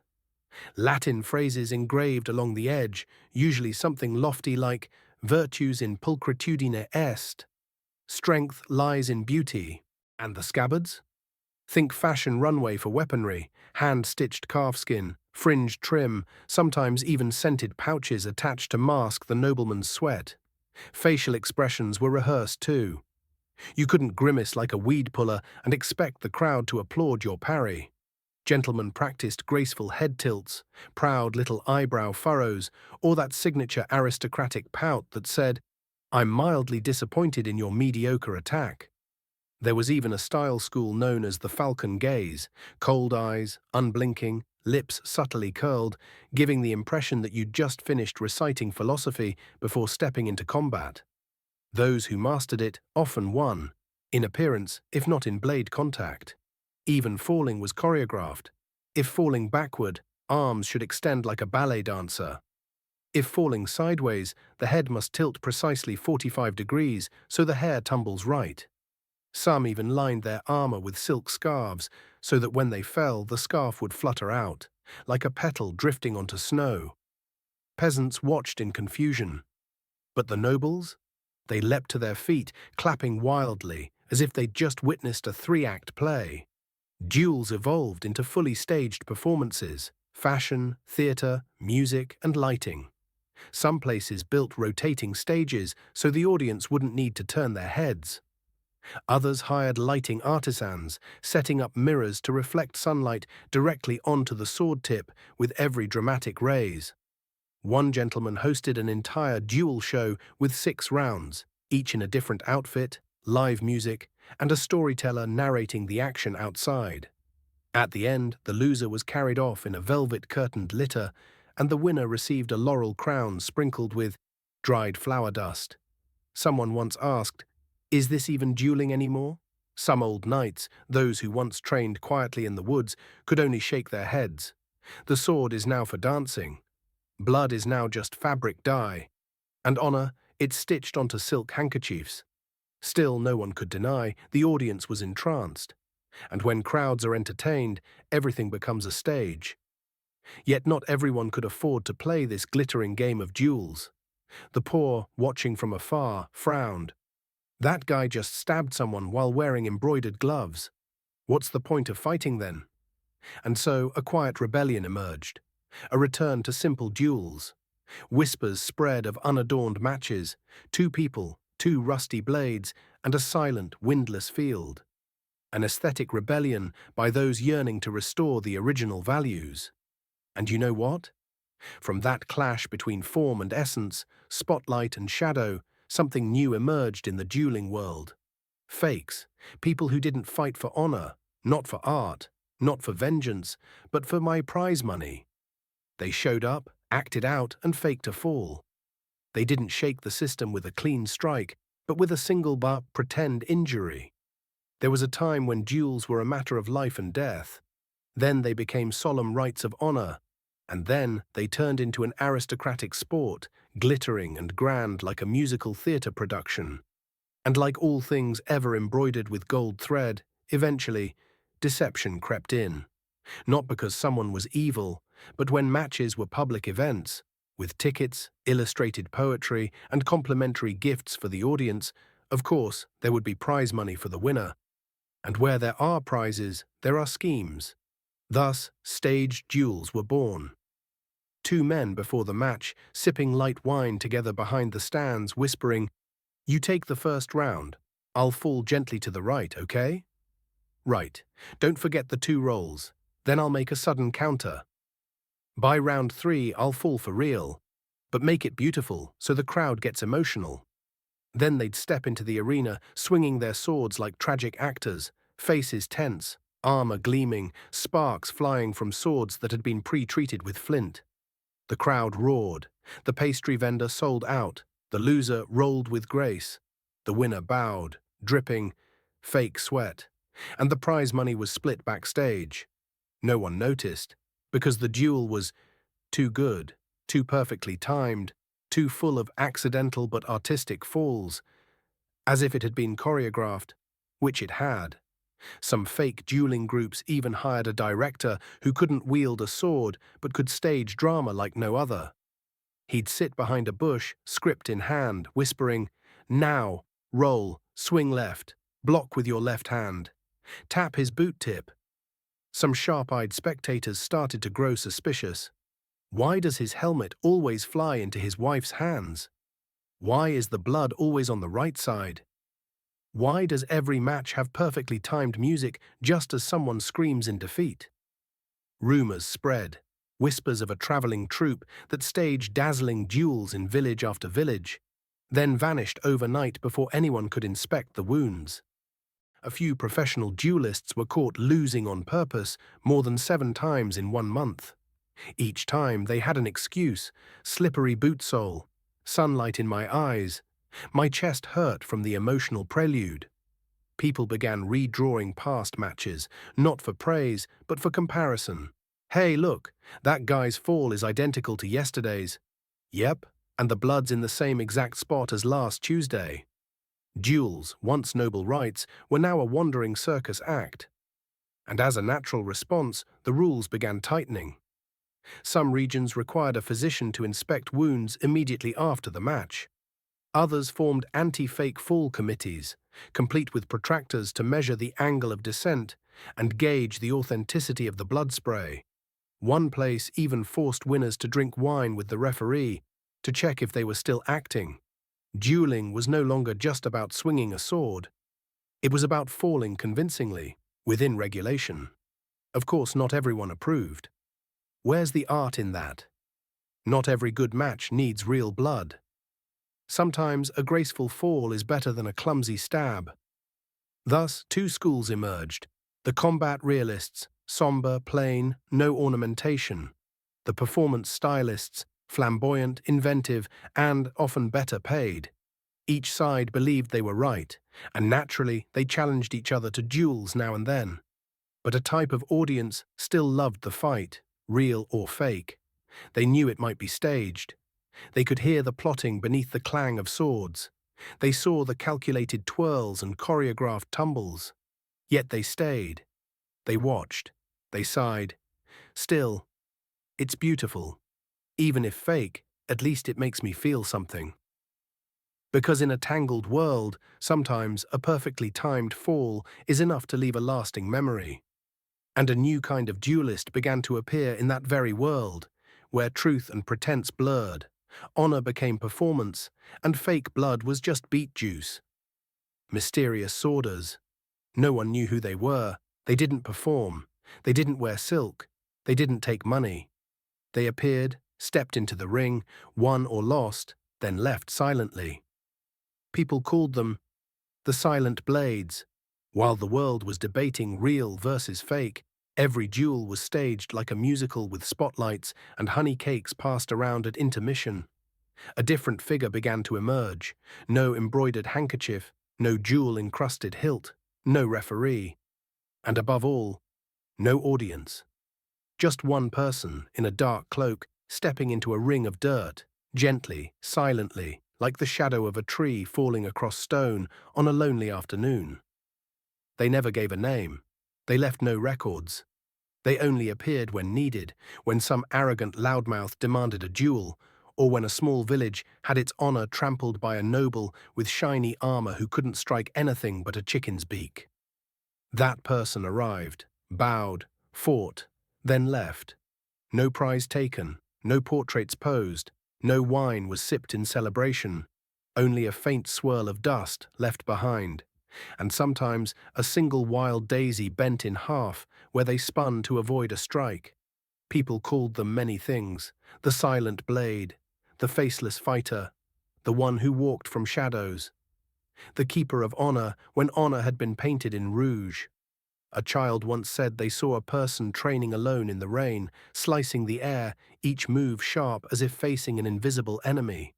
An older woman said one helped her carry a grain sack, only to learn later that the same fighter had won the most extraordinary duel of the season without a trace. Their blade wasn't bright, but it was sharp. It didn't catch the sun. But when it struck another's weapon, its sound was bone-chilling, not because of force, but because of silence. They didn't shout, didn't posture, but every step landed sure, every swing seemed to slice straight through the thoughts of those watching. And more often than not, the match ended in a few brief exchanges. No one could explain how, only that the opponent stepped back, pale, not from pain, but from realizing they'd mistaken swordplay for dance. After the duel, the silent fighter left. No send-off, no fanfare, only a piece of still warm bread someone quietly placed on a stone, the villagers' only way of saying thank you, when words wouldn't suffice. By morning the bread was gone, no footprints remained. Maybe they left in the night. Maybe they slept in the woods. Maybe they were still nearby, living in the village as the one who fetched water, or the quiet farmer digging turnips just beyond the hill. Some say they didn't fight for honor, but for silence, silence that flashy duels had shattered. Silence needed to remind people what a sword was for in the first place. Not for show, not for winning, not for being painted or poeticized, but to ask, if it's just me and this sword, who am I?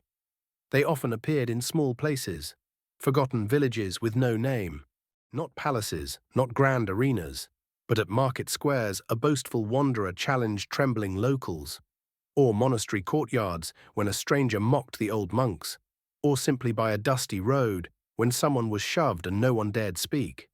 That person stepped forward, said nothing, just quietly placed a hand on their hilt. And then, silence. Some tried to follow these silent blades, hoping to learn their secrets, but they found nothing, because there were no schools, no books, no scrolls left behind. They didn't teach in the usual way. But there was another. One day when you're training alone in the woods, in the misty stillness of dawn, your heart searching for something more profound than victory, they will appear. Not to explain, to step forward and offer their sword. You will fight them, but it won't be a duel. It will be a listening. Listening to the clash of weapons, listening to breath, listening to your own unsteady feet. And if you're quiet enough, honest enough with each move, you'll realize they're not trying to defeat you, they're helping you. See yourself, and in that moment, you'll understand.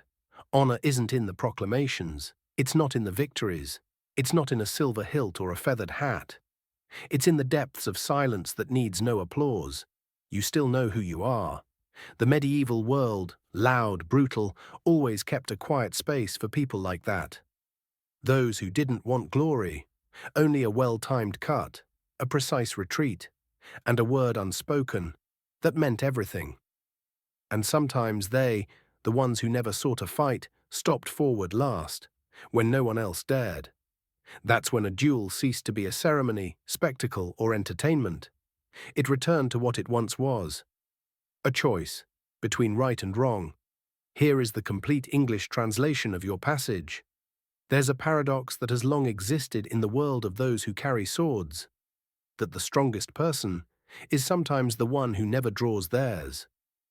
In the Middle Ages, where honor was defined by action, where even a single misplaced glance could spark a duel lasting until sundown, stepping back was often seen as weakness.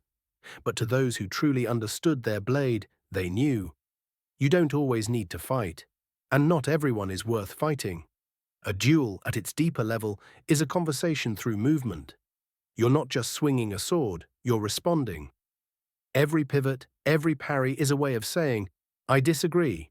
I'm not afraid of you. I'm still standing. And sometimes a well-timed retreat instead of a counter-strike can mean, I choose not to continue this with you. I'm reserving my strength, not wasting it. I see your pain, and I refuse to make it worse. Medieval folk didn't accept that easily. They lived in a time when dignity was measured in scars. Anyone who didn't respond instantly to an insult was branded a coward. But over time, those truly feared were the silent ones. Not because they couldn't fight, but because they were strong enough to choose not to. There's an old tale of a veteran knight who had won over 40 duels. They called him Iron Claw, for he never lost. Until one day, a younger, faster, sharper man came to challenge him. The whole village gathered, the crowd roared, everyone thought, this older man's going down. But the knight looked at the young challenger for a long time, then quietly removed his scabbard and walked into the forest. The young man was baffled. The crowd jeered. Some called him a coward. But weeks later, when it was discovered that the young challenger was a wanted murderer, everyone finally understood. The knight wasn't afraid. He refused to waste his blade on someone unworthy. Not fighting is not weakness. It is a kind of strength that needs no sword. A quiet power found only in those who've reached the edge of their rage and returned with clarity. Of course, that's not easy. Because when insulted, instinct screams, fight back. You can't let him say that. Your honor's at stake. But the silent blades, as you've seen in the chapters before, they hear that voice too. And still, they sit. They wait. They choose not to act. Doing nothing is the boldest move in a world that demands constant reaction. You see, in the Middle Ages, everything was reflex. People rushed to respond, to strike, to say, I'm right. But the one who could wait, didn't answer immediately, was the one who held control. They could step out of the ring, remove their armor, take off their helmet, and smile, because they knew, my silence is also a response. Some old records even show that among the highest knightly councils, when a man was deeply insulted, the one most respected was not the fastest to react, but the one who stayed calm the longest. The longer he held his peace, the more noble he was deemed, because he wasn't fighting with a sword, but with restraint. And that restraint, at times, saved more than just a man. It saved entire communities, because one hot-headed duel could lead to revenge. Revenge could spark a blood feud, then village versus village, and eventually a region in chaos, all because one man couldn't take a step back. But the one who did, he won the greater duel. The duel against his ego, and perhaps that is the most extraordinary duel a person can face. So next time you see someone refuse to fight, don't judge them too quickly. They may not be weak. They are protecting something far greater than personal pride. They are preserving peace, not with a blade but sheer will. And perhaps that's why, in some villages, people began to hold no duel days, where all insults for the day were written on slips of paper, placed in a basket, burned, and replaced with a hug. No one drew blood, no one fell. People choose to look at each other, smile softly, and continue, ordinary and calm. But sometimes, silence isn't enough. Sometimes apologies never come. Sometimes the other still presses the challenge. That's when you must step forward. But not to avenge, to uphold what is right. That's when dueling is no longer a choice, but a duty. You don't want to wield a sword. You don't like blood. You've learned how to retreat, stay silent, forgive, and fold your heart like an old cloth, gentle, unshowy. But then one day, someone shows up in the town square, loud, arrogant, holding a gleaming weapon and spilling insults from his lips. He mocks the limping blacksmith. He taunts the orphaned child. He knocks over the altar of the little chapel because it looked slightly crooked. He stands in the crowd, challenging everyone. And no one steps forward. Not because they're cowards, but because they're weak. Because they're old. Because they're too tired. Because they've lost too much already and don't want to lose more. That's when you understand you must step forward. Not because you want to, but because no one else can. Some duels don't begin in anger. They begin with awareness. The awareness that if you don't do what's right, then what's wrong will keep repeating. Louder, crueler, and more quietly accepted. You wear no armor, no gilded sword, just your old rough-spun coat as you walk through the murmuring crowd. What's he trying to do? He's not quick anymore. Has he lost his mind? But when you stand before that brash challenger, meet his eyes, without fear, without show, suddenly everything falls silent. The wind stills, knives stop chopping, even the geese seem to go quiet. Just you and him. I will fight you, you say. No shouting, no growling, just a statement, like an open door. And you see something flicker in his eyes, just for a second, before the smugness returns, because nothing disorients a bully like someone who isn't afraid. The duel begins without a drumbeat, only heartbeats. You're not faster than him. You're not stronger. But you know how to step back. You know how to breathe. You know when not to strike. And that throws him off. He swings wildly. You lean and slip past. He shouts. You stay quiet. And then, in one careless moment, fueled by rage, you don't strike back. You extend your sword, just a light touch to his chest. Right where the fabric meets the heart. The whole village holds its breath. He steps back. You don't meet him with a victorious glare, only calm eyes. He screams, "You don't dare kill me?" You say, "I don't need to." Because people like you, defeated from the first moment, no one respected you. He doesn't fall from the blade. He collapses from within. And you walk away. No applause, no cheers. Only a nod from the old blacksmith.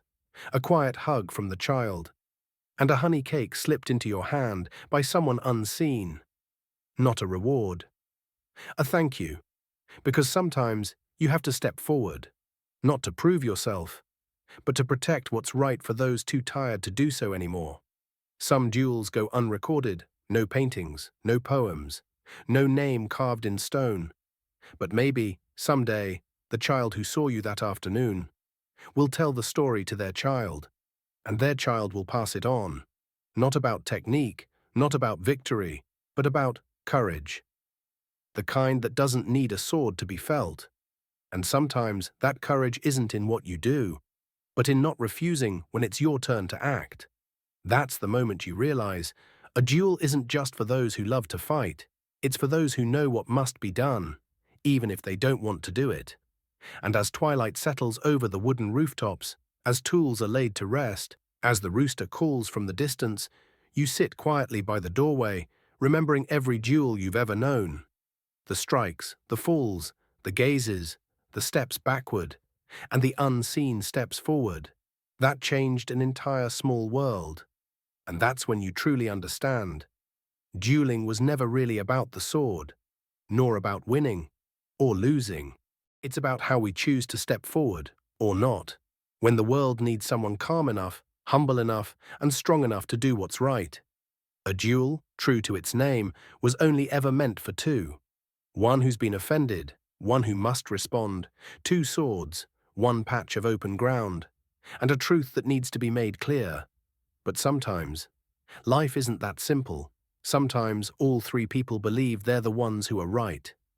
And thus, a duel gains a third participant. This usually begins with a love story.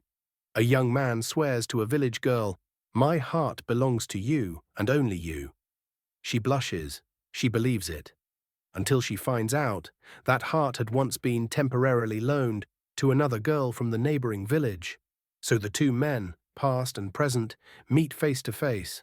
Both believe they're the one and only. And as the unspoken rule of the Middle Ages goes, there's only one way to prove true loyalty: fight. But then the girl falls in love with someone else, a quiet man, one who doesn't make proclamations, who sits and plays his lute. Whenever she walks near, he only smiles, says nothing. But yea, she knows. So just as the first two prepare to duel for her hand, the third man, the one she truly chose, steps forward. If you plan to fight for her, then I must be part of this. And so you see, a duel, which once had two blades, now becomes a trio. There are no rules for a three-way duel, no signals, no fair starting positions. No one knows who should strike whom first.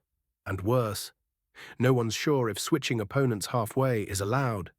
The fight begins like a chaotic, silent play. One man charges the other, only to be blocked by the third. Then the second pivot deals with the third. The crowd watches like adults playing a strange game of tag.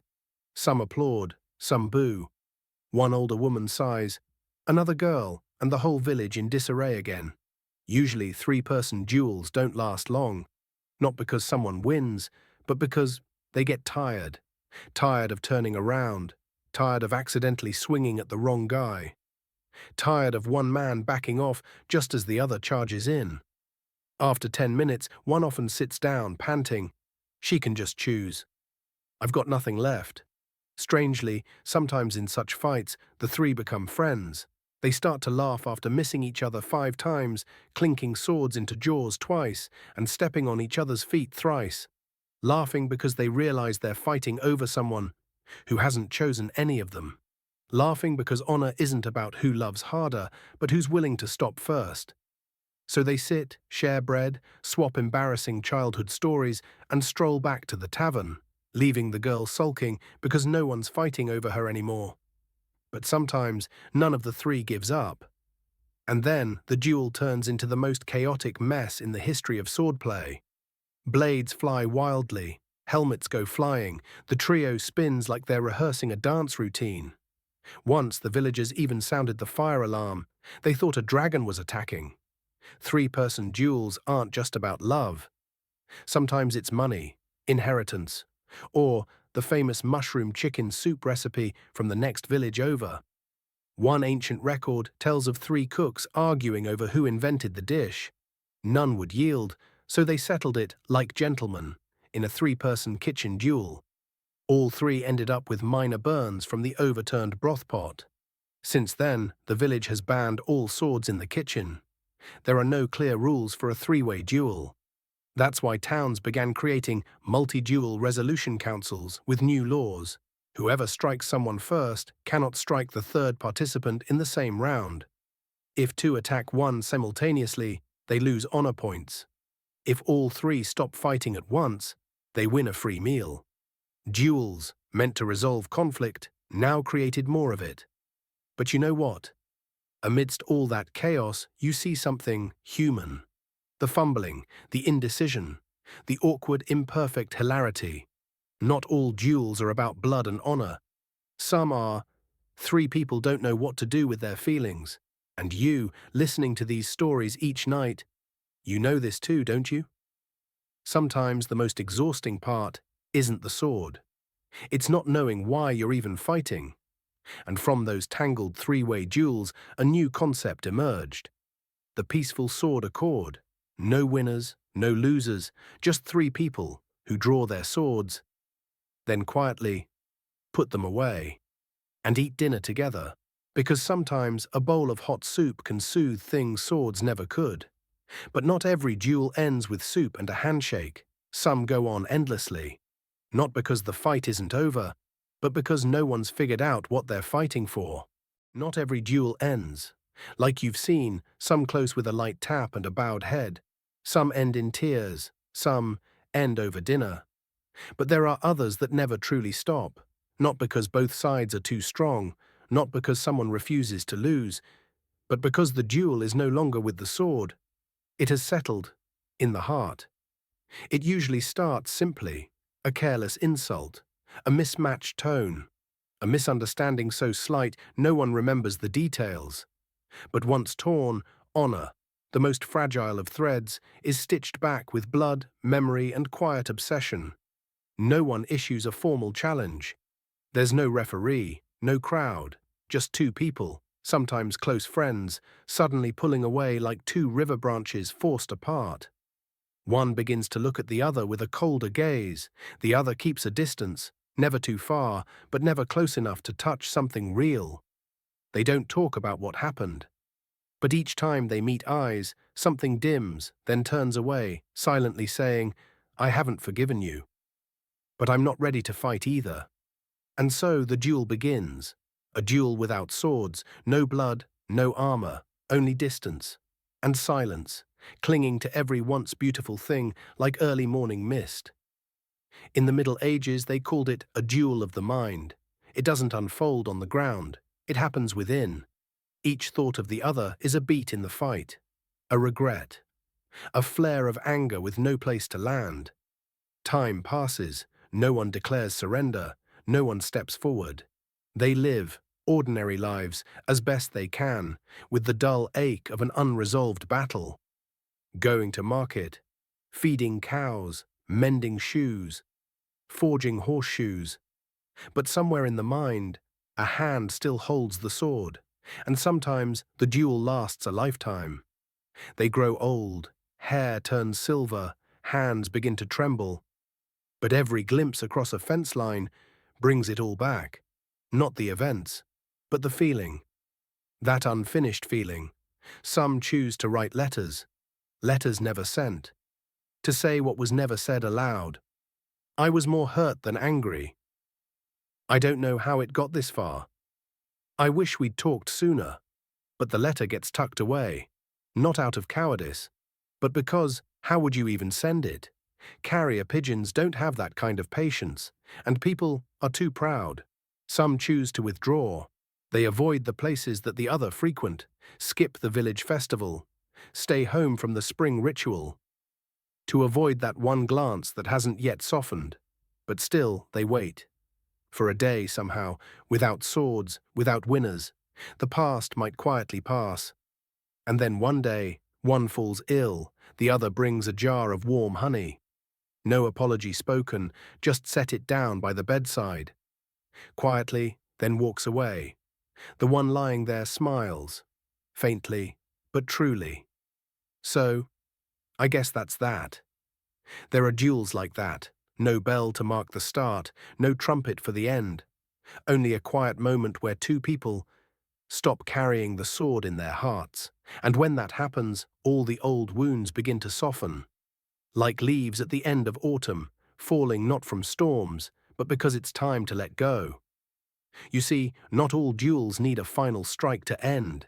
If given enough time, some fade on their own, like morning mist in the sun. Not because someone won, but because there's nothing left to hold on to. And if you, in some quiet dream, are carrying a duel that never quite ended, a misunderstanding, a word unsaid, a feeling still tender, try breathing slowly, gently, and imagine yourself setting the sword down, just in your heart, no need to send it anywhere yet. But from you, the duel might finally come to an end. And if there is a place in the world where all these unfinished duels gather, perhaps it is a garden. No swords, no blood, just people learning how to forgive. There is a place not marked on any map. No gate, no guard. No one remembers exactly when it began.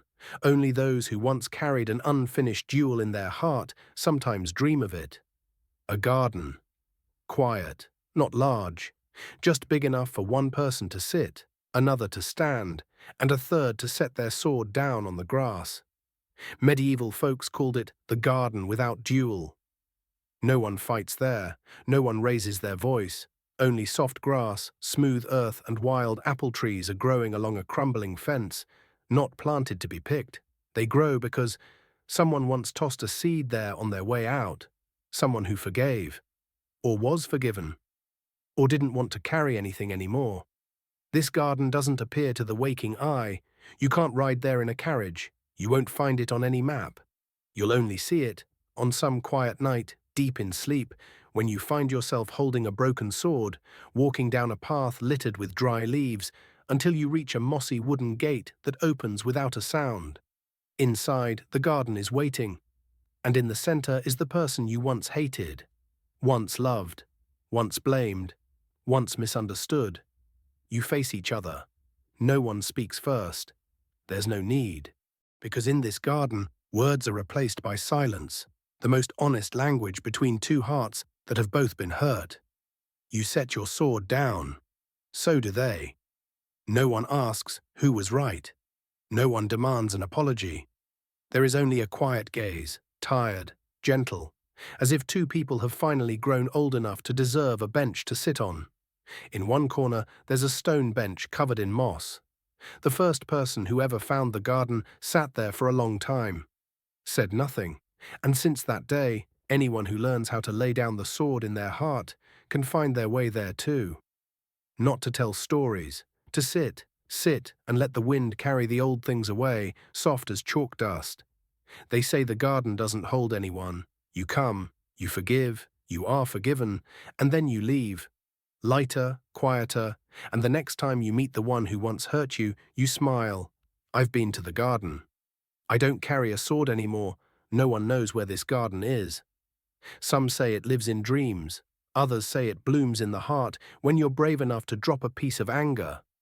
Some medieval monks claimed it exists in the space between two breaths, when you no longer blame the past, but aren't yet afraid of the future. You exist entirely in the present, quiet enough not to need to fight anymore. Some legends say that a daisy blooms in the garden each time someone truly forgives. No one plants them. They come, they open, they wither, they fall. They need no recognition.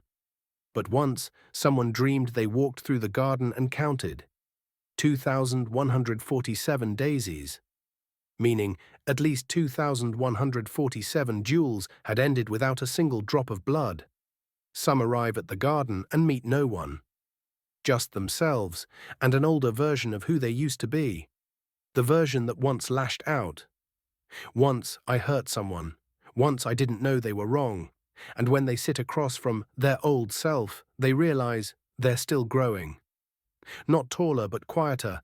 The garden without duel doesn't heal everything, but it's the first place people stop hurting themselves with a sword that broke long ago. It doesn't ask you to forget. It only helps you lay the past gently on the earth, so there's room for something new to grow. And sometimes forgiveness doesn't come from both sides. Sometimes the other person has gone.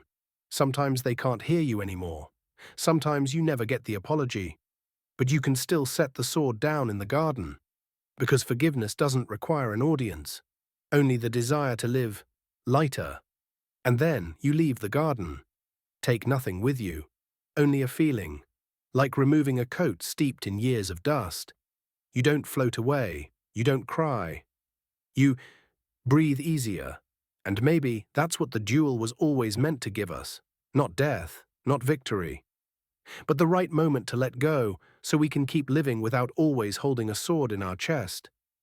And as you walk away from the garden, the night deepens. The wind feels cooler, the grass is softer beneath your feet, and a small voice, not from anyone, yet somehow from somewhere, whispers, "Next time someone challenges you to a duel, try inviting them for a walk. Who knows? Maybe their arms are tired too."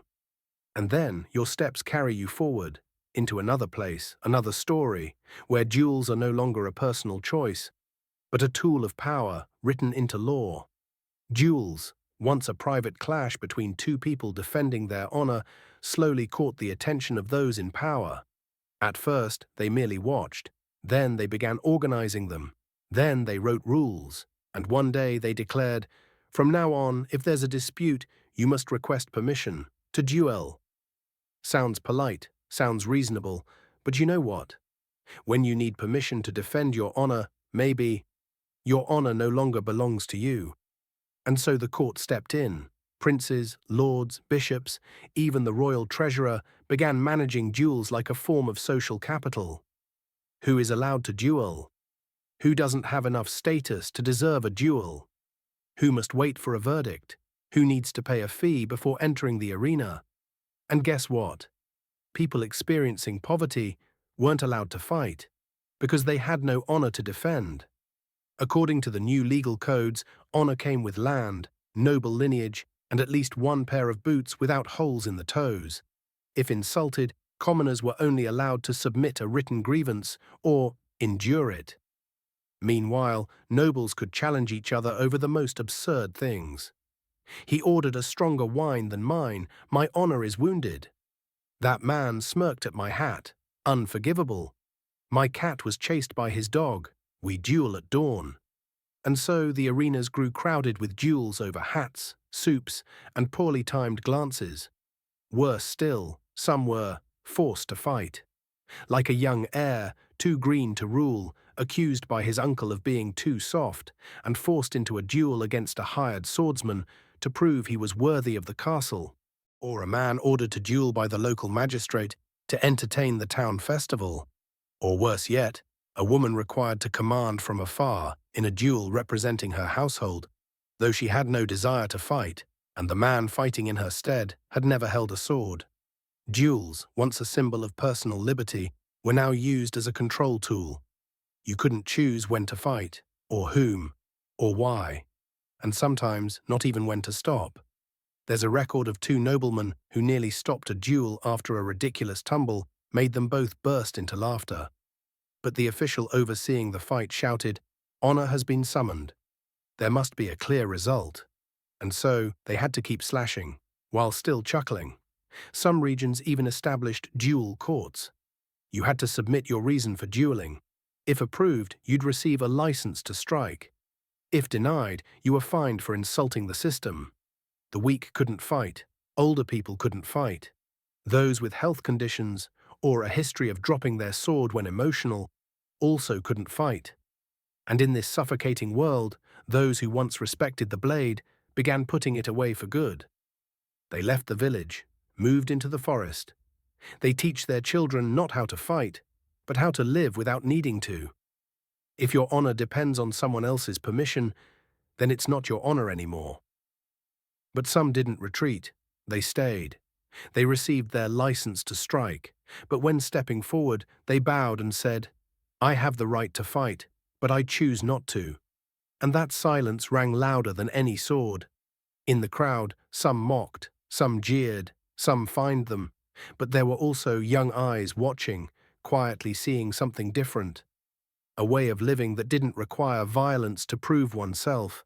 And so, a new generation began growing up, with a different image of dueling. Not as a game of power, not a mandatory right, not a prize or punishment, but a choice, a test of courage and compassion, when no one is forcing you, watching you, or commanding you.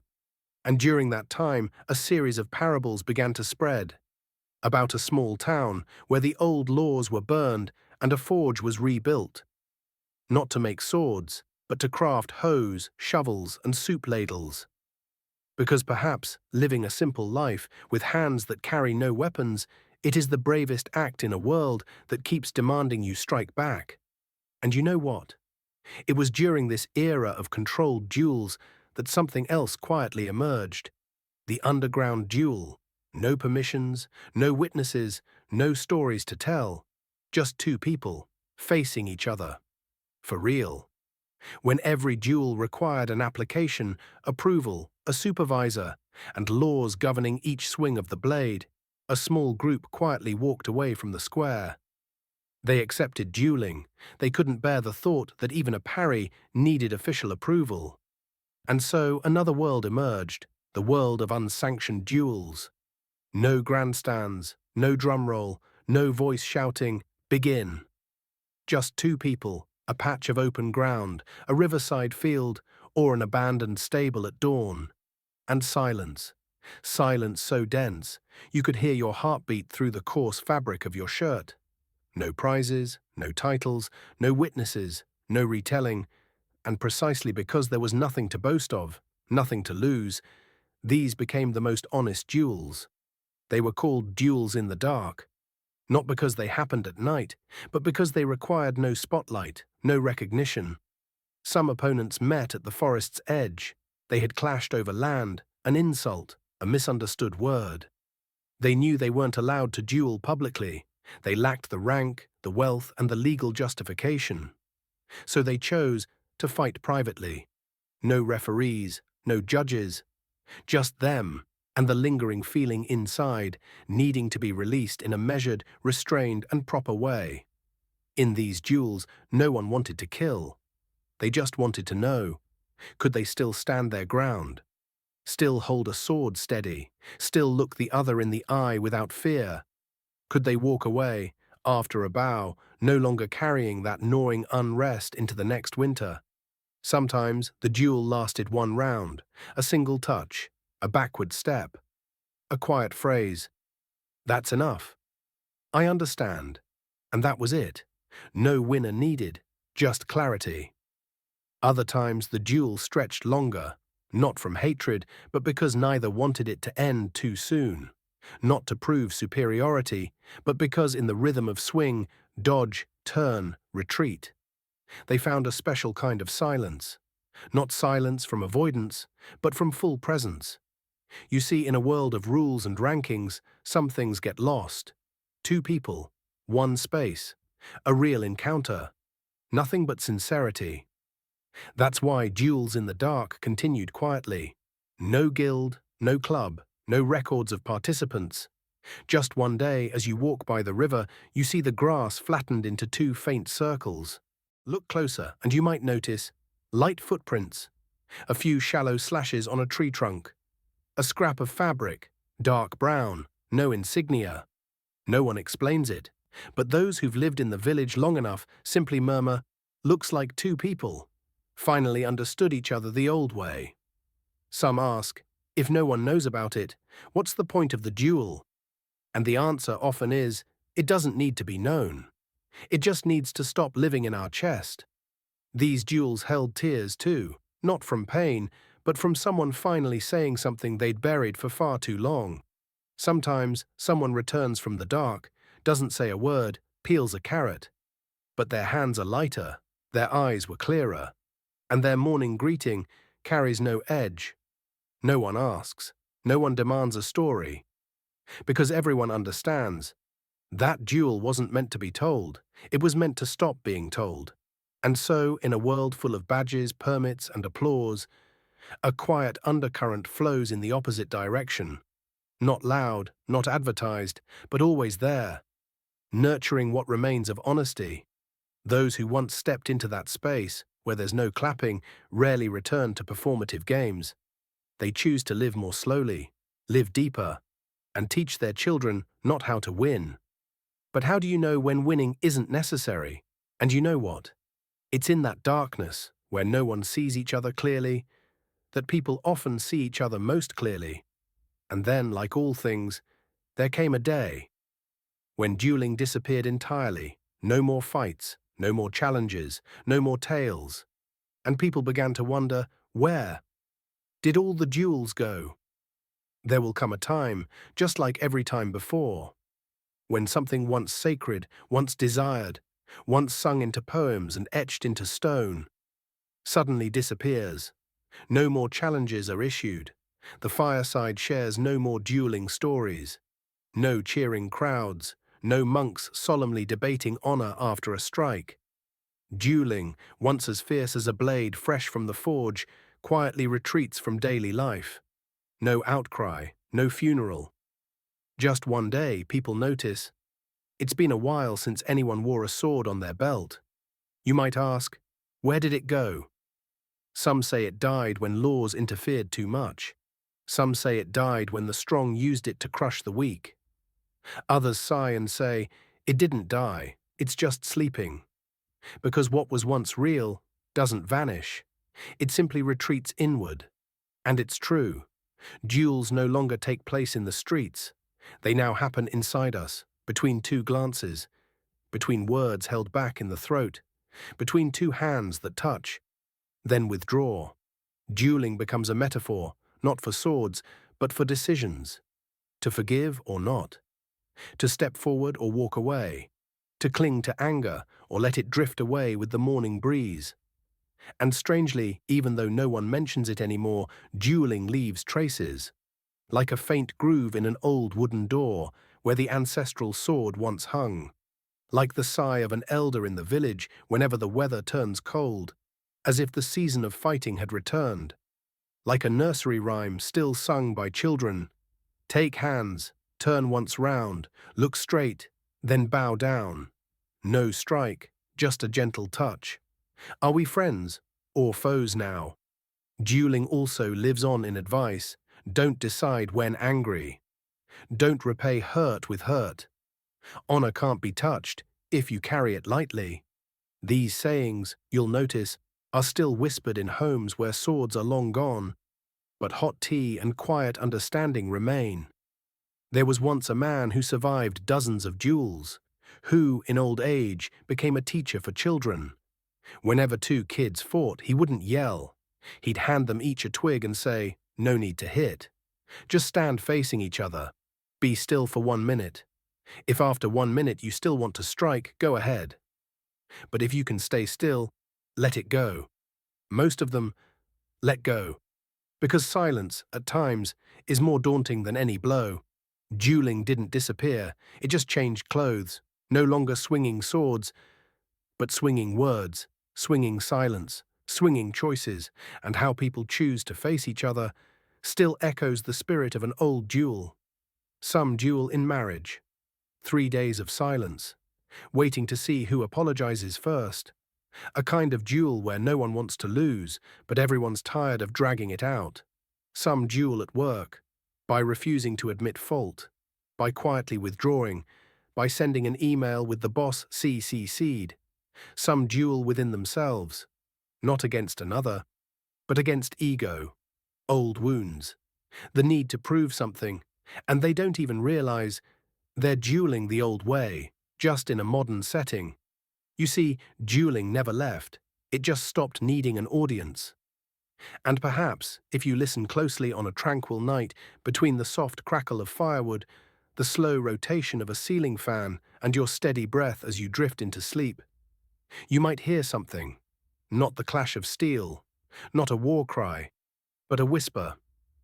I once stepped forward, for what was right, and when I no longer needed to step, it was because what was right had already found a home inside me. Dueling, in the end, was never about defeating someone else. It was about knowing what you're still living for. And you know what? There's one more thing we haven't told you yet. There are those who never step into the ring, not because they're afraid, but because they've learned to duel, without ever drawing a blade. Who are these invisible warriors? Not everyone steps into the ring. Not everyone draws a sword.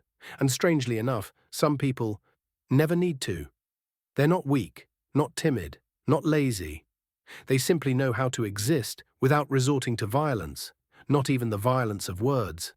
In the Middle Ages, people referred to them with a title that carried both respect and a hint of awe. The unshaken. You couldn't provoke them, you couldn't bait them, you couldn't lure them into the traps of pride like you could others. They were like moss-covered walls. They wouldn't push you back, but you could never knock them down either.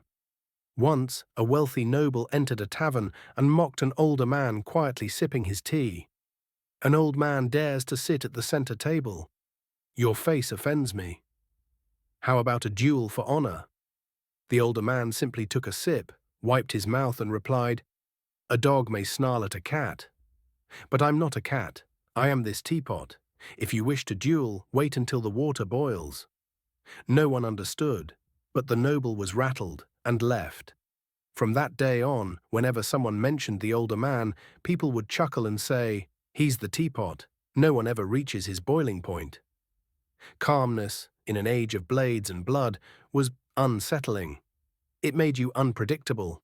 It made aggressors lose the thrill of intimidation. And so, people like him were never forced to fight. Not because they were feared, but because they simply refused to let others control their emotions. The medieval world held a quiet tale of a potter on the village outskirts who never once argued. When insulted, he turned away. When mocked, he nodded. When called a coward, he smiled and replied, "I know. That's why I've lived so long." One day, a knight came to challenge him. Having heard whispers that this potter was an undefeated warrior, the potter placed a freshly fired bowl on the stone table and said, "If breaking this bowl brings you joy, then let us duel. But if its shatter brings you regret, perhaps wine would suit you better than war." The knight stared, then smashed the bowl. Pottery shattered. The potter nodded, not sad, not angry. "Good. Now wine will taste better." And they drank. The village never understood, but the knight never re-challenged anyone, because some people make you realize you don't need to win. You just need not to lose yourself. Those who never stepped forward didn't do so out of avoidance. They simply saw something deeper behind the challenge. They knew those who challenge often do so to challenge themselves. Those who insult are often carrying hurt. Those who shout, "I'm right," are often terrified they're wrong. And once you see that, you no longer need to react, because you're looking beyond the blade. They live in the world like shade trees. Anyone who is tired may rest beneath them. Anyone seeking harm may swing an axe. But the blade will chip, not because they're hard, but because they don't react the way others expect.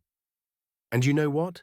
In a world where people are taught to raise swords from childhood, those people are like poetry in a news broadcast. Gentle, unloud, but unforgettable to those who've read them. Who are they? The uncle who just chuckles when the kids argue. The mother who doesn't yell when her child errs, just sets out another bowl of rice. The old postman, always scolded for being late, but never once shouted back. You, if you've ever slowed your breath just once instead of lashing out. And they need no medals. They recount no victories. They live quietly. But within each step is a duel they chose not to fight. No one knows how often they almost stepped forward, but didn't. No one counts how many words they nearly screamed, but swallowed instead. Only they know. Every time I didn't react, I forged a different kind of strength. Not in muscle, but in heart. And sometimes they, without raising a sword, shape the world the most. They teach others how to choose battles. They teach their children when to speak and when to nod. And from them, a generation grows up not knowing how to fight, but knowing how to live. And perhaps it was the last duel in history. No audience, no blood, no winner. Only a whisper.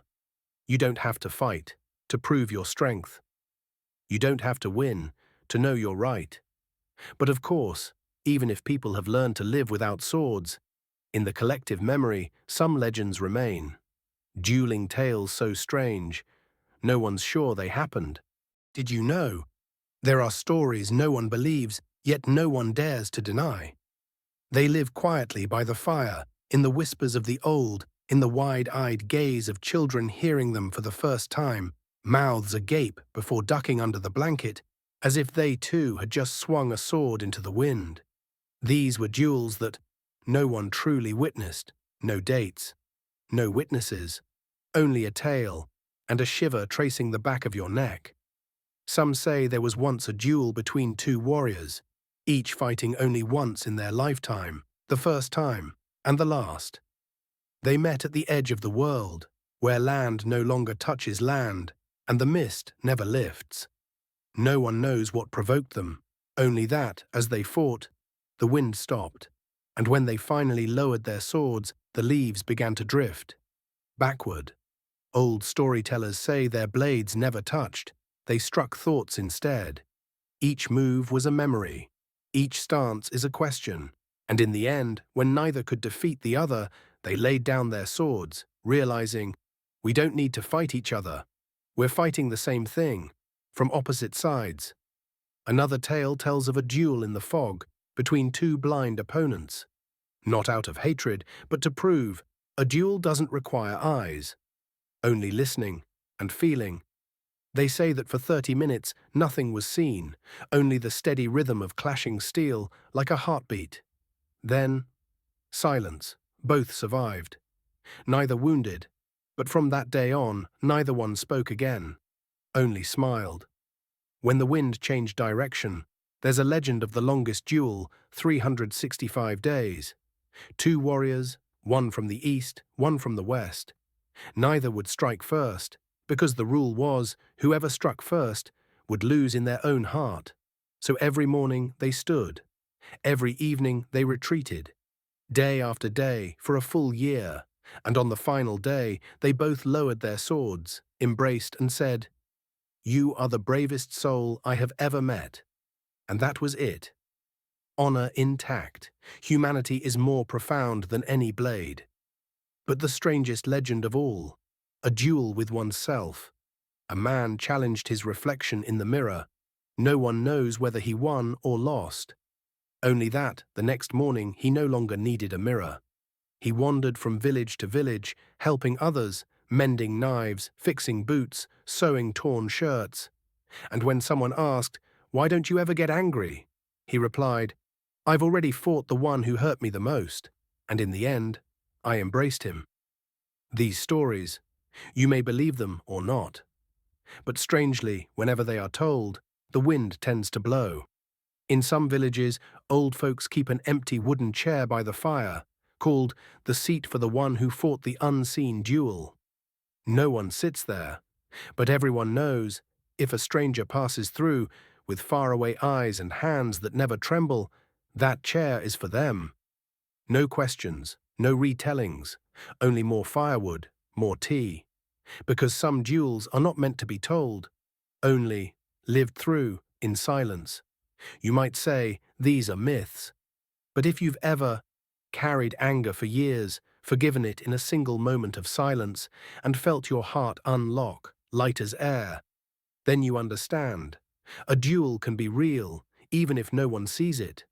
Just like when you dream of standing in a misty field, a nameless sword in your hand, and before you a figure, familiar yet strange, and neither of you speaks. Maybe you've taken part in one of those legendary duels, unrecorded, unspoken.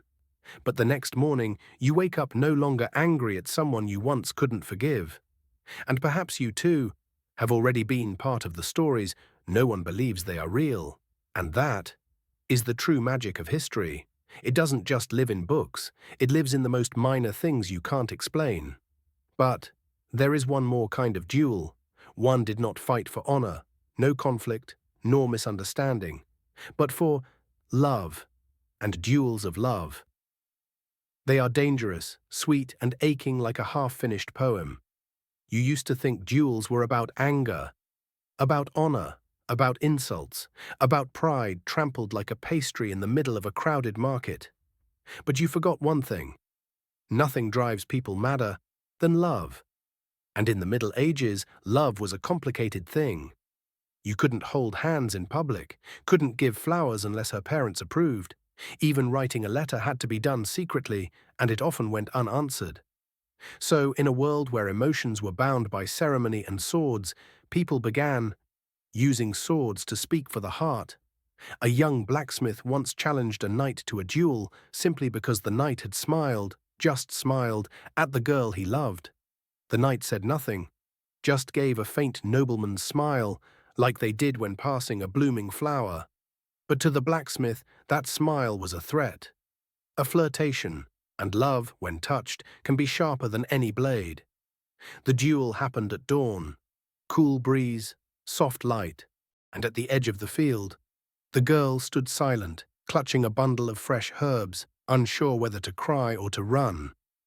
The blacksmith wasn't skilled with a sword, but every swing he made carried words he never dared say aloud. "I saved honey cakes for you for 3 winters. I shod horses late at night just to see you walk past in the morning. I never said it, but I can't hide it anymore." The knight parried gently, moving like it was just a dance. But his eyes said, "I didn't come to compete. I'm just surprised. Someone could love her this much." The duel ended with swords falling. No victor, no loser. Just someone realizing you can't win love with a blade. There were duels like that, where feelings built up until they had to burst into motion. A spin was jealousy, a dodge was shameful, a step back meant, I'm not enough to keep you. At spring fairs, some couples would duel playfully, not to hurt, but to prove who remembered the first time they met, who knew which side she wore her flower crown, who could swing and recite poetry at the same time. It sounds ridiculous. Then maybe you've never been so in love. You wanted to win even the most meaningless things. One old account tells of an elderly couple who argued all winter. Neither would apologize. So one foggy morning, they walked into the yard with broomsticks, pretending they were swords. They dueled, not to be right, just because they were tired. When the broom snapped, she fell into his arms. And instead of teasing her, he whispered, "Your grip is still strong." But my heart, it softened. Duels of love weren't always pretty. Sometimes there were misunderstandings, sometimes jealousy, sometimes just someone who didn't know how to say, "I need you." So they said instead, "I challenge you," behind the barn, at high noon. But strangely, love duels, though foolish, were among the most honest fights. No tricks, no tactics. Just raw emotion, spilling over like a breached dam. And maybe that's why, though no one wants their beloved hurt, many couples still keep the wooden swords they first dueled with. A keepsake, a reminder we were once foolish enough to fight for each other. And now, wise enough to sit beside each other without swinging. A duel for love is the last fight you don't want to win. You want to understand the other, understand yourself, and if you're lucky, understand that love in the end isn't something to win, but something to hold. And like all things, those who once fought for love, if they still love, will put the sword away together. Not hung on the wall, not displayed in the parlor, just tucked somewhere, near the fireplace, beside the firewood, under an old wool shawl, only brought out now and then when they remember that love, too, was once clumsy, once noisy, once painful, but still worth keeping. And if you've ever loved someone so much you wanted to fight them, to hear them say, "Are you mad at me?" then you understand. A duel for love is a very gentle kind of madness. And finally, when two lovers no longer need to fight, they learn a new type of duel. A duel together, side by side, against the world. And so finally, there comes a moment when people stop pointing swords at each other and start standing beside each other. Not because the anger is gone, not because the world has grown peaceful, but because they realize there are enemies you can't fight with a blade. A hungry winter, an unjust decree from a faraway castle, a plague that doesn't care who's right or wrong. And in the face of such things, the only one who can protect you is not the person who once defeated you, but the one who once stood opposite you, looked you in the eye, saw you clearly, and chose not to hurt you.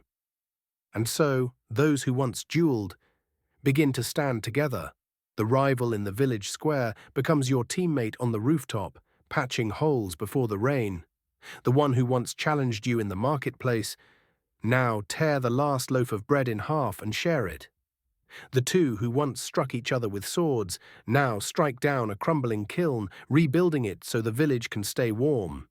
The medieval folk had a beautiful phrase for this: the reverse duel. Not two people fighting each other, but two people fighting with each other against the world. They stand together in town meetings.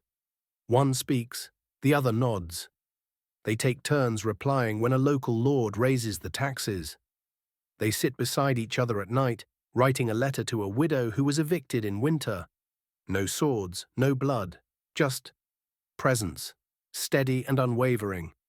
The duel is no longer about who's right or wrong. It's about how we hold on to ourselves in the middle of a headwind. There's a legend of two older men who were bitter rivals for half their lives. At 70, they opened a small repair shop together. Whenever a customer came in, they still bickered like the old days. Who sharpened blades better? Who knew more proverbs? But when the customer left, they'd sit side by side, quietly peeling radishes. No words needed, because some duels no longer need winners, just companions. And you know, no matter its form, every duel teaches one essential truth, that humans, if given enough time, enough grace, will eventually learn how to shift from confrontation to companionship. Two people who once fought over love now tend a garden together. One waters, one picks off the bugs. No one mentions the past. Though sometimes, when a carrot grows oddly big, they look at each other and chuckle like children. Maybe that day I swung wide and tilted the soil just a bit.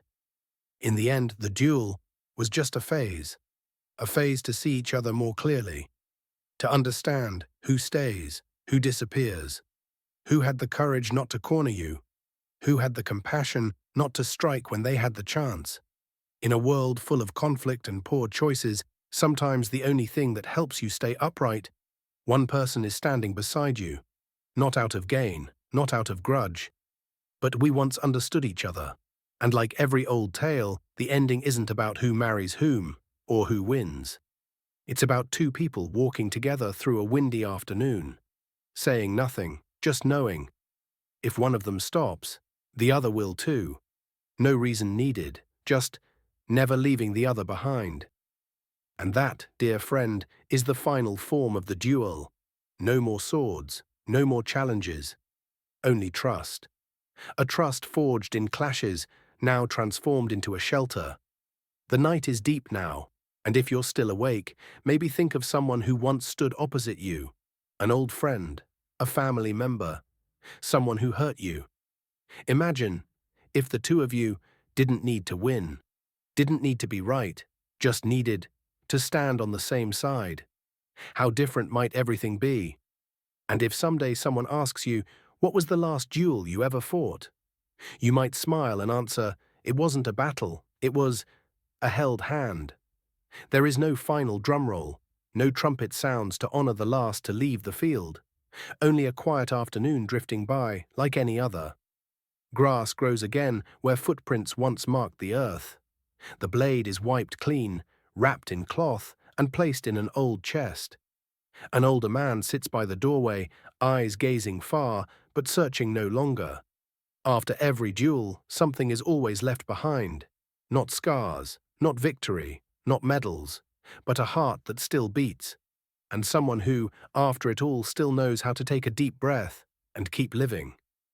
You might carry a few regrets, a few unspoken angers, a few what-ifs no one ever heard, but you also carry a lesson, a deeper gaze, and sometimes an old enemy who became a friend. A duel, in the end, isn't about who stood taller.